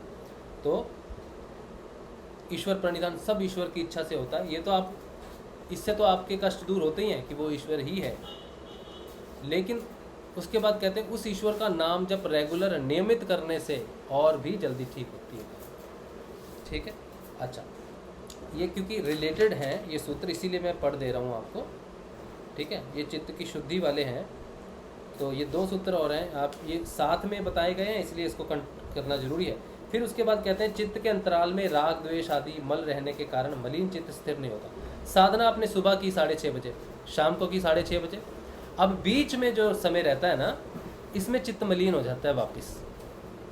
ठीक है, तो वो कहते हैं कि इस समय में आप क्या करोगे, जब आप ध्यान नहीं कर रहे, जब आप इधर उधर में हो, तो उस समय तो चित्त वापस फंस जाता है संसार में, संस्कारों में फंस जाता है और चीज़ों में फंस जाता है। उस समय आपको क्या करना चाहिए? तो कहते हैं मैत्री करुणा मुदितो पेक्षणाम सुखदः सुख दुख पुण्य अपुण्य विषयाणाम भावनातश्चित प्रसादनम। मेरी ज़रा संस्कृत थोड़ी सी ऐसी है, लेकिन भाव को समझना ज़्यादा ज़रूरी है। वो कहते हैं कि सुखी दुखी पुण्य आत्मा और पाप आत्मा, ये चारों पर जिनके कर्म से विषय हैं, अभी माइक नहीं खोलना, सुखी दुखी, सुखी व्यक्ति, दुखी व्यक्ति, पुण्य आत्मा और पाप आत्मा, ये चारों जिनके कर्म से विषय हैं, ऐसी मित्र करुणा, मित्रता, दया, प्रसन्नता और उपेक्षा की भावना से चित्त स्वच्छ हो जाता है। यानी कि 4 प्रकार का है, सुख दुख पुण्यात्मा पापात्मा। तो कहते हैं मित्रता करो, दया करो, प्रसन्नता और उपेक्षा, ये 4 प्रकार की चीज़ें आपको उस समय करनी है जिस समय आप साधन नहीं कर रहे। ये सबसे महत्वपूर्ण है, आपकी साधना का सूत्र सबसे ज़्यादा महत्वपूर्ण है। आप जब ध्यान कर रहे हो, जो हो रहा है ध्यान में होने दो, वो तो काम कर रहा है ईश्वर का नाम सब कुछ, लेकिन उसके बाद आपका व्यवहार कैसा होना चाहिए, साधक का व्यवहार कैसा होना चाहिए, ये पतंजलि बोलते हैं, क्योंकि व्यवहार से भी चित्त में निर्मलता आती है। तो उस व्यवहार कैसा होना चाहिए? कहते हैं सुखी मनुष्य जो है उनसे मित्रता करो, ठीक है, दुखी मनुष्य जो है उनसे दया की भावना रखो, उनके प्रति दया रखो, और पुण्य आत्मा पुरुषों से प्रसन्नता की भावना करने से और पापियों से उपेक्षा की भावना करने से चित्त में राग द्वेष घृणा ईर्ष्या और क्रोध आदि मल का नाश होता है। बहुत महत्वपूर्ण है बेटा, बच्चा लोग, ठीक है, निर्मल हो जाता है। अतः साधक को इनका अभ्यास करना चाहिए। तो हमें जो अच्छे व्यक्ति हैं, ठीक है, उनको उनसे मित्रता करनी चाहिए, जो दुखी हैं उनसे उनको दया भावना में रखना चाहिए, जो पुण्य आत्मा है उनसे पुण्य आत्मा से प्रेम की तरह देखना चाहिए उनको, ठीक है, प्रसन्नतापूर्वक देखना चाहिए, और जो पापी है उनसे उपेक्षा, उनसे दूर रहना चाहिए आपको, उनके साथ संगति नहीं करनी चाहिए आपको, ठीक है। इससे क्या होगा कि आपके मन में जो राग है, जो द्वेष है, जो ईर्ष्या है, जो घृणा है किसी के प्रति, वो दूर होगी अगर आपके व्यवहार में ये चारों चीज़ें होंगी, अगर आपकी संगति में सारी चीज़ें होंगी, ठीक है। फिर उसके बाद कहते हैं इसके अलावा भी उपाय है चित्त की शुद्धि का। 2 उपाय हैं बेटा, एक तो ध्यान करते समय नाम जप ईश्वर का, उसमें पूर्ण श्रद्धा, दूसरा जिस समय ध्यान नहीं कर रहे उस समय आपका व्यवहार कैसा होना चाहिए। तो ये एक दूसरा कहते हैं कि बारंबार प्राणवायु को शरीर से बाहर निकालने का तथा यथाशक्ति बाहर रोक कर रखने का अभ्यास करने से मन में निर्मलता आती है, इससे शरीर की नाड़ियों का मल भी नष्ट होता है। ये कहते हैं प्रच्छर्दन विधारणाभ्याम व प्राणस्य, जैसा कि अभी कहा ना, मेरे से योग नहीं होता, मेरे से जप नहीं होता, साधना में तो बैठ गए, ध्यान जैसा लगा, बाकी कहते मेरे से सब समय ध्यान, मेरा नाम जप नहीं होता। तो यही बात को 34वें सूत्र में पतंजलि कहते हैं कि अपने प्राणों पे अभ्यास करो, अपने प्राणों पे कंट्रोल करो, तब आपका चित्त कंट्रोल होगा। जब चित्त कंट्रोल हो जाएगा तब आपका नाम जप होगा। यही बात हमने शुरू में की थी। उसके बाद कहते हैं प्रसंगवश चित्त की निर्मलता के उपाय बतलाकर अब मन को स्थिर करने का अन्य साधन बताते हैं। अब ये चित्त की निर्मलता से संबंधित था, ठीक है, ये हो गया 34 सूत्र। बाकी सूत्र जो है उसके बाद मन भटकता रहता है, उसमें क्या करना चाहिए, मन को कैसे स्थिर रखना चाहिए, वो फिर आ जाता है कोई किताब पढ़नी चाहिए कि नहीं पढ़नी चाहिए, किसी संत का आप कोई भाषण सुन रहे हो तो उससे कैसे प्रभावित हो सकते हैं या नहीं होना चाहिए, क्या करना चाहिए, मन को स्थिर रखने के लिए, मन को काम में लगाने के लिए क्या करना चाहिए। मन को काम में लगाने का एक तो एज आप चल रहा है उसका, वो बहुत हेल्पफुल होता है। उसके अलावा क्या कर सकते हो दिन में साधक के लिए, साधक क्या कर सकता है, अपने मन को कैसे व्यस्त रख सकता है, उस पर बात करेंगे पतंजलि, उसके बाद वो बताएंगे मन का। अभी चित्त का बताया, फिर मन का बताएंगे, वो हम अगले सूत्र में करेंगे। ये बहुत महत्वपूर्ण है बच्चों, ठीक है। अगर आप इसको याद रखोगे जीवन में तो आपको साधना में जो है वो मदद मिलेगी, भटकेंगे नहीं। लोगों को देख के, दूसरे के साधकों को देखकर कभी ये प्रश्न नहीं करेंगे मेरा क्या होगा, उसका हो गया, वो सुखी है, वो दुखी है, इस चीज़ में कभी पड़ेंगे नहीं। हमेशा याद रखेंगे इस चीज़ को, तो बड़ा लाभ मिलेगा आपको, ठीक है। अब जो है मैं इस स्थिति से बाहर हूँ, तो आप अब आप कुछ भी बोलो, कुछ भी बात करो, तो फिर हम बात करेंगे अगर आपके पास बात है। लेकिन बात उतनी ही हो जितनी कि बच्चों के लिए सेशन होता है। छोटा सेशन इसलिए होता है कि वो उसको फॉलो अप कर सकें, ठीक है, इसलिए। तो हाँ जी, जय श्री गुरुदेव बेटा, बोलो। मैं कह रही हूँ कि जब हमें कुछ नहीं हो रहा ध्यान में और हम बार बार उसे करते रहेंगे, करते रहेंगे उसे, तो करते रहेंगे तो भगवान भी हार जाएगा। हाँ, बार बार जब हम किसी चीज़ को करते रहेंगे तो भगवान तो नहीं हारते, हम भगवान की तरफ ही बढ़ रहे हैं बेटा। तो हम अगर बार बार किसी चीज़ को करते रहेंगे तो हमारी मुसीबतें हार जाएंगी, ठीक है। हमारा भगवान से युद्ध नहीं है, हम भगवान के विरोध में नहीं कर रहे बेटा कि भगवान हमें रोक रहा है। हम अगर बार बार अभ्यास करते रहेंगे, बार बार ध्यान करते रहेंगे और हमारा ध्यान नहीं लगता है तो मुसीबतें हमसे हार जाएंगी, ठीक है। जय श्री गुरुदेव। हाँ जी, जय श्री गुरुदेव भरत जी। हाँ राष्ट्रीय भाई, मैं एक निवेदन करना चाहता था आपसे। हाँ जी। ये ऐसा क्यों होता है कि कभी कभी हम ऐसे कामों में व्यस्त हो जाते हैं हाँ। कि हमारा ध्यान लग ही नहीं पाता है और ध्यान कर भी नहीं सकते। ऐसी परिस्थितियां मेरे साथ गत 2 दिनों में हुई है। हाँ, ऐसा क्यों होता है? हाँ, तो विघन, ये चित्त के विघन होते हैं जो संस्कारों की वजह से, हमारे कर्मों की वजह से प्रकट हो जाते हैं। साधना को रोकने, जब हम साधना कर रहे हैं ना, तो सारे 24 घंटे में हम जितनी साधना करते हैं वो तो हम अपनी तरफ से जोर लगाते हैं, लेकिन दूसरी तरफ से भी तो जोर लगता है ना हमें रोकने के लिए। तो विघन किसी भी प्रकार का हो सकता है हमें भटकाने के लिए। और उसके उस जैसे सोचो कि अर्जुन है, आप अर्जुन, आत्मा अर्जुन है और कृष्ण मन है। जो 5 रथ हैं वो मन है और 5 घोड़े जो हैं वो मन है। उसके जो पहिए हैं वो श्वास हैं और उसकी जो रथ है वो आपका शरीर है। तो जब आप युद्ध में हो तो सब जगह से वार होता है, ठीक है। आत्मा को रोका जाता है आगे बढ़ने के लिए, उसके मन पे प्रहार होगा, उसकी इंद्रियों पे प्रभाव होगा, उसके श्वास प्रश्वास पे प्रभाव होगा, उसके शरीर पे प्रभाव होगा। तो वो पूरा रथ जो है उसको प्रभावित करने की किसी भी तरह से कोशिश की जा सकती है। तो साधना में कोई भी विघ्न उत्पन्न हो रहा है तो आपको ये समझना चाहिए, खुश होना चाहिए कि मेरी साधना को रोकने के लिए प्रयत्न किया जा रहा है, मैं विशेष हूँ। साधक बस इतना ही सोच सकता है और उसको किसी बात की खुशी नहीं लेनी है। बस इतना है कि मैं साधना में हूँ, मैं साधना कर रहा हूँ, इसीलिए मुझे रोकने की कोशिश कर रहा है चित्त, पूरा संसार। तो इस बात को लेके उसको दृढ़ संशय करना चाहिए कि मैं भी योद्धा हूँ, मैं भी लड़ रहा हूँ। तो इस विचार के साथ आगे बढ़ना चाहिए, ना कि हार माननी चाहिए कि मैं उदास हो गया या मेरी साधना नहीं हो पाई। कोई बात नहीं, नहीं हो पाई 2 दिन साधना, कोई बात नहीं, जब नहीं हो पाया आपको रोका जा रहा है तो आपको ये चीज़ से प्रसन्न होना चाहिए कि रोका, कोई बात नहीं, अब रोक के दिखा, फिर से मैं साधना करूँगा। तो इस चीज़ को चैलेंज की तरह लेके उठना चाहिए, ना कि ये सोच लेना चाहिए कि आज साधना नहीं हुई तो मेरी साधना रुक जाएगी या फिर मैं नहीं कर पाया। वो नहीं आना चाहिए, बल्कि सोचना चाहिए कि मैं फाइटर हूँ, मैं योद्धा हूँ जिसकी तरफ आक्रमण किया जा रहा है और मुझे इससे आगे बढ़ना है। नहीं राशि भाई, कल और परसों ऐसा हुआ, मैं साधना क्या, मैं ध्यान कराना चाहता था। हाँ। लेकिन परिस्थितियां ऐसी बनी कि जैसे कोई कर्म कांड में था, पूजा पाठ में था। हाँ। तो जैसे शाम को 6:30 बजे ध्यान करना होता है। हाँ।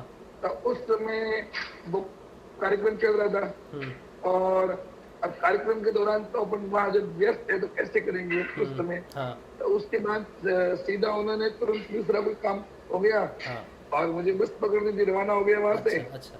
तो इस तरह के विघ्न क्यों आते हैं, ये कोई पता नहीं लगता। विघ्न को, वैसे तो विघ्न कोई भी स्थिति हो, आप अगर सारे काम चल रहे हैं, पूजा पाठ शुरू भी कर दिया आपने या पूजा पाठ चल भी रहा है, तो बीच में अगर आप 2 सेकंड के लिए भी अगर वो कोई एक चीज़ कंप्लीट होती है और दूसरी चीज़ आप बीच में करने आ रहे हो, या फिर उस कार्यक्रम से पहले जो कार्यक्रम आप शुरू करने जा रहे हो उससे पहले 2 मिनट बैठ जाओ सिर्फ, क्योंकि आपको पता है कि उस समय मुझे समय नहीं मिलेगा। तो उस कार्यक्रम को शुरू करने से पहले आप अपने गुरुदेव से प्रार्थना कीजिए कि गुरुदेव ये अनुष्ठान होने जा रहा है, ठीक है, मैं दो सेकंड के लिए या 2 मिनट के लिए आपका ध्यान कर रहा हूँ गुरुदेव, तो इस ध्यान को कबूल करना। तो उस अनुष्ठान से पहले आप ध्यान कर लो, 2 मिनट का ध्यान कर लो बस। अगर उस बिल्कुल, समय मिल बिल्कुल। जाए तो 1 मिनट का ध्यान, 10 सेकंड का ध्यान, 2 सेकंड का ध्यान, सिर्फ गुरुदेव को कहना है गुरुदेव मैं आपका ध्यान करता हूँ। गुरुदेव का चित्र 1 सेकंड के लिए इमेजिन कर लेना, वही आपका ध्यान है। अच्छा, एक क्षण का ध्यान, गुरुदेव का ध्यान, एक क्षण का वो कमी पूरी कर देगा आपकी। आप जब लिखा जाएगा ना कि भरत ध्यान किया था 6:30 बजे, हाँ इन्होंने 1 सेकंड के लिए अपने गुरुदेव का ध्यान किया था, तो लिख लिया ना, ध्यान किया था ना। समय की तो कोई मात्रा नहीं, कोई कहेगा मैं 1 घंटे तक ध्यान किया और कोई कहेगा मैं 1 क्षण के लिए ध्यान किया। ध्यान तो ध्यान है ना, किया ना। तो बस आंखें बंद करके उस समय, नियमित समय पे अपने गुरुदेव का स्मरण कर लेना ही ध्यान है। ठीक है भरत भाई? अच्छा, अच्छा। और अगर अनुष्ठान चलता है तो उससे पहले 2-5 मिनट आप गुरुदेव का ध्यान कर लो। मतलब गुरुदेव का स्मरण करना ध्यान है, और कुछ इससे बड़ा कुछ ध्यान नहीं है, और ध्यान कुछ भी नहीं है। बाकी मंत्र जाप तो चलता ही है सब समय, जिस समय समय मिलेगा आप मंत्र जाप करो। बात है ध्यान करने की 2 समय गुरुदेव का, 2 समय गुरुदेव को स्मरण करना ही बात है, फिर उसका समय का कुछ नहीं। ठीक है, अगर नियमित ध्यान पे गुरुदेव का स्मरण करने का आपको अवसर मिलता है तो अच्छी बात है। अगर नहीं भी मिलता तो 2 समय तो हम स्मरण गुरुदेव को कर लें 1-1 सेकंड के लिए, तो मेरा काम हो जाएगा मुझे लगता है। बस उस स्मरण में सिर्फ गुरुदेव होने चाहिए, ना कि कोई दूसरी चीज़ होनी चाहिए। वो स्मरण शुद्ध होना चाहिए, चाहे 1 क्षण का। और ज़्यादातर लंबे स्मरण जो रहते हैं 15 मिनट के, वो शुद्ध नहीं होते। जितना कम समय होगा उतना शुद्ध ध्यान होगा। 10 सेकंड का ध्यान ज़्यादा शुद्ध होगा 20 सेकंड से। 5 सेकंड का ध्यान ज़्यादा शुद्ध होगा 10 सेकंड से। 5 सेकंड मैंने अपने श्वास रोक लिए, मैं अपने श्वास सोचो 20 सेकंड रोक सकता हूँ, 10 सेकंड रोक सकता हूँ, 30 सेकंड रोक सकता हूँ, तो 25 सेकंड मैंने कुछ भी करूँ, लेकिन लास्ट के 5 सेकंड बड़े मुश्किल होंगे। उन 5 सेकंड, वो 5 सेकंड शुद्ध होंगे, उसमें गुरुदेव का ध्यान कर लिया, क्योंकि उसमें तो प्राणों पे बनी हुई है। ठीक है, उस समय अगर गुरुदेव का ध्यान करो तो मन एकाग्र हो जाता है उसमें। तो वो 5 सेकंड का, 10 सेकंड, 20 सेकंड का श्वास रोका हुआ ध्यान बहुत महत्वपूर्ण हो जाता है, वो ज़्यादा महत्वपूर्ण है। वैसे ये हठ योग की प्रक्रिया है, बतानी तो नहीं चाहिए, लेकिन इस स्थिति में आप क्या करो, कैसे अपने ध्यान को गूढ़ा करो, गाढ़ करो, कैसे अपने ध्यान को ज़्यादा गहरा करो। तो अगर समय नहीं मिलता तो 30 सेकंड के लिए श्वास रोको 2 बार, उसमें लास्ट के 10 सेकंड, 5 सेकंड गुरुदेव का स्मरण कर लो। तो पहले मन भटकेगा, लेकिन जैसे जैसे श्वास कम होती जाएगी वैसे वैसे मन एकाग्र होगा, और बस उस समय स्मरण करना तो हो जाएगा काम। ये स्थिति के सोल्यूशन है, लेकिन ये रोज का सोल्यूशन नहीं है। ये हठ योग की प्रक्रिया है वैसे एक, लेकिन ध्यान करना हठ योग है। ध्यान में आप सुबह शाम बैठते हो तो ये सिद्ध योग का हिस्सा नहीं है, ये हठ योग का हिस्सा है कि मैं ध्यान कैसे करूँ। तो ऐसे कर सकते हो, ध्यान बैठ सकते हो। ठीक, चलिए। अच्छा, तो ये हाँ जी बेटा, कौन? हाँ आशना बोलो, आशना बोलो। अंकल, एक तो कृष्णा मेरे भैया है। अच्छा बस। हाँ बेटा, कृष्ण से तो लोग कई तरह के संबंध जोड़ते हैं। लड़कियां अपना बहन बना लेती हैं, कुछ लड़कियां उन्हें वर्ण करती हैं पति के रूप में, कोई उनको मित्र के रूप में रखता है, कोई उसे पिता के रूप में महसूस करता है, कोई ईश्वर के। तो कृष्ण तो सारे रूपों में आते हैं। कृष्ण ही एक ऐसा अवतार है जो सारे रूपों में आता है, हर किसी से हर संबंध बना लेता है वो। ठीक है, तो अच्छी बात है बेटा, बहुत अच्छी बात है। कहते हैं ना कि विष्णु जी हमने जो मान लेते हैं वो अपने आप को वही मान लेते हैं। क्या बेटा? हम उन्हें जो मान लेते हैं वो भी हमें हाँ, अपना वही मान लेते हैं। जैसे मैंने हाँ, उन्होंने मुझे अपना बहन मान लिया। हाँ बिल्कुल बिल्कुल बिल्कुल, कृष्ण वैसा ही है जैसा मन की धारणा हो जाए।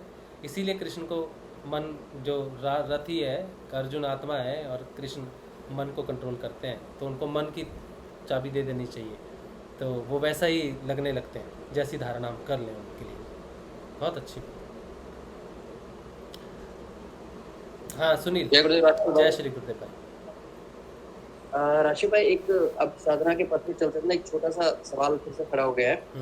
एक्चुअली पिछले 3-4 सेटिंग से ना, जब भी मैं ध्यान करता हूँ तो मेरी गर्दन की साइड ना बड़ा मतलब दर्द होना शुरू हो जाता है, और फिर वो ध्यान करने, जब ध्यान खत्म हो जाता है तो उसके 2-3-4 घंटे रहेगा फिर नॉर्मल।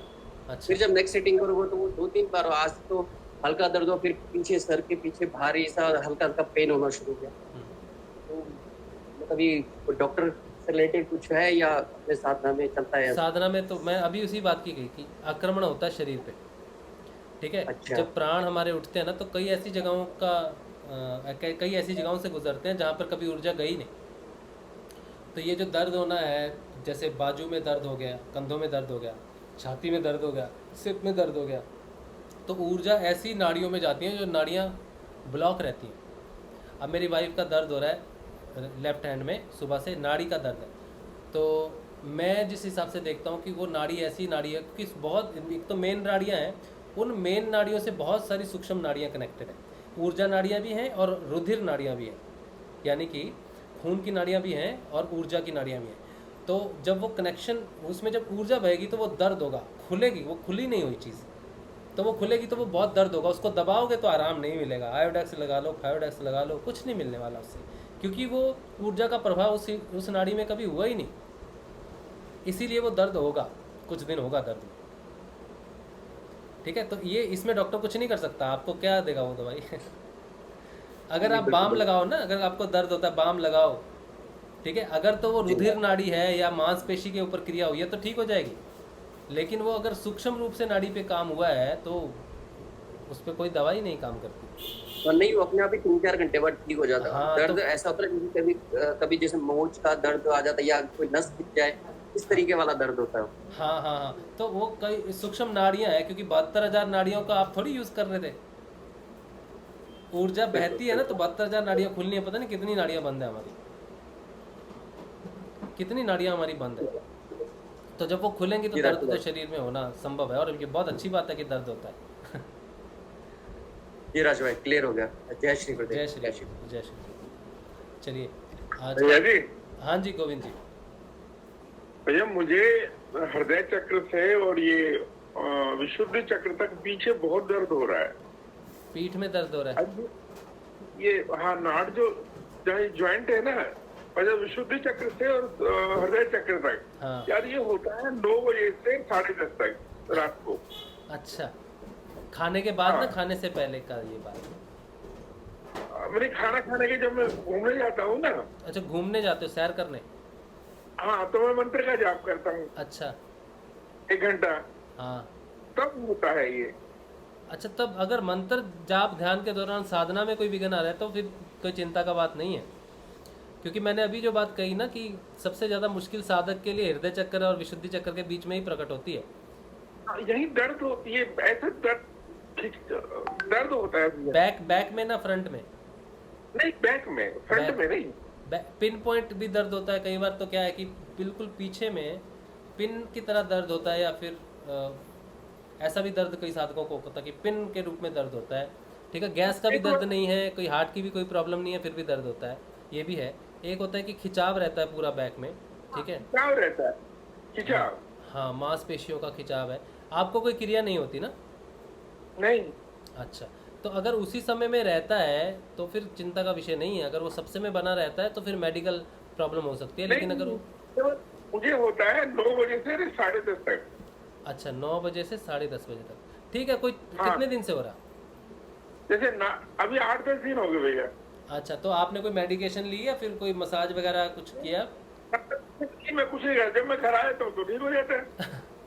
अच्छा, तो सुबह भी सैर के लिए जाते हैं? हाँ, सुबह नहीं होता। सुबह नहीं होता, तो ये तो बड़ी विचित्र सी घटना है हाँ, मंत्र तो मैं तब भी करता हूँ, तब भी करता हूँ। हाँ, तो और ये रात, हाँ, रात को खिंचाव होता है ये। और ये होता है विशुद्धि चक्र से हृदय चक्र के बीच में पीछे। अच्छा, हो सकता है कि नाड़ियों का बहुत नाड़ियाँ बंद रहती हैं हमारी, बहुत सारी नाड़ियाँ बंद रहती हैं, तो वो उनका जब खुलना होता है तो खिंचाव, दर्द होना। अब मैं तो ऐसा व्यक्ति हूँ, या कह लिए ऐसा साधक हूँ, जिसका शरीर का कोई ऐसा अंग नहीं जिसमें दर्द नहीं। अब मैं किस दर्द की व्याख्या कैसे करूँ, मुझे समझ नहीं आता। ठीक है भैया। मेरा तो कोई ऐसा शरीर का हिस्सा नहीं, पुर्जा नहीं कि मैं अगर डॉक्टर के पास जाऊं, डॉक्टर पूछे क्या तकलीफ है, तो मैं कहूँगा डॉक्टर साहब अब क्या बताएं क्या तकलीफ है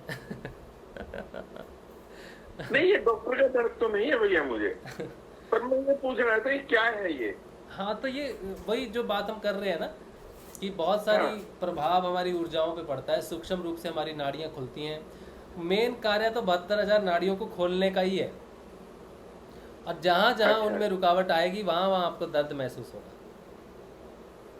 अच्छा, यही है दर्द का कारण, और कोई कारण नहीं है। ठीक है भैया, जय श्री गुरुदेव, जय जय श्री श्री गुरुदेव। गुरुदेव।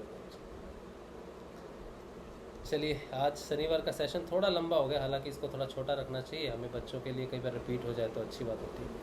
इस सेशन को ये रखते हैं, अगर और कोई आपका कभी प्रश्न हो तो कल के उसमें लेंगे। एक गुरु भाई थे कमल भाई, वो तो नाराज़ होकर छोड़ के चले गए, पता नहीं क्या कहना चाहते थे, लेकिन वो मुझसे कुछ कहना चाहते थे और मैं था नहीं, ठीक है। उस समय मैं था नहीं, इसीलिए मैंने उनसे शायद जो भी बोला उनको शायद अच्छा नहीं लगा होगा, लेकिन अब क्या कर सकते हैं, कुछ नहीं कर सकते। ना मैं मनाने जाऊंगा, ना उनको खुद ही मानना होगा, अगर मानना है तो ये स्थिति है।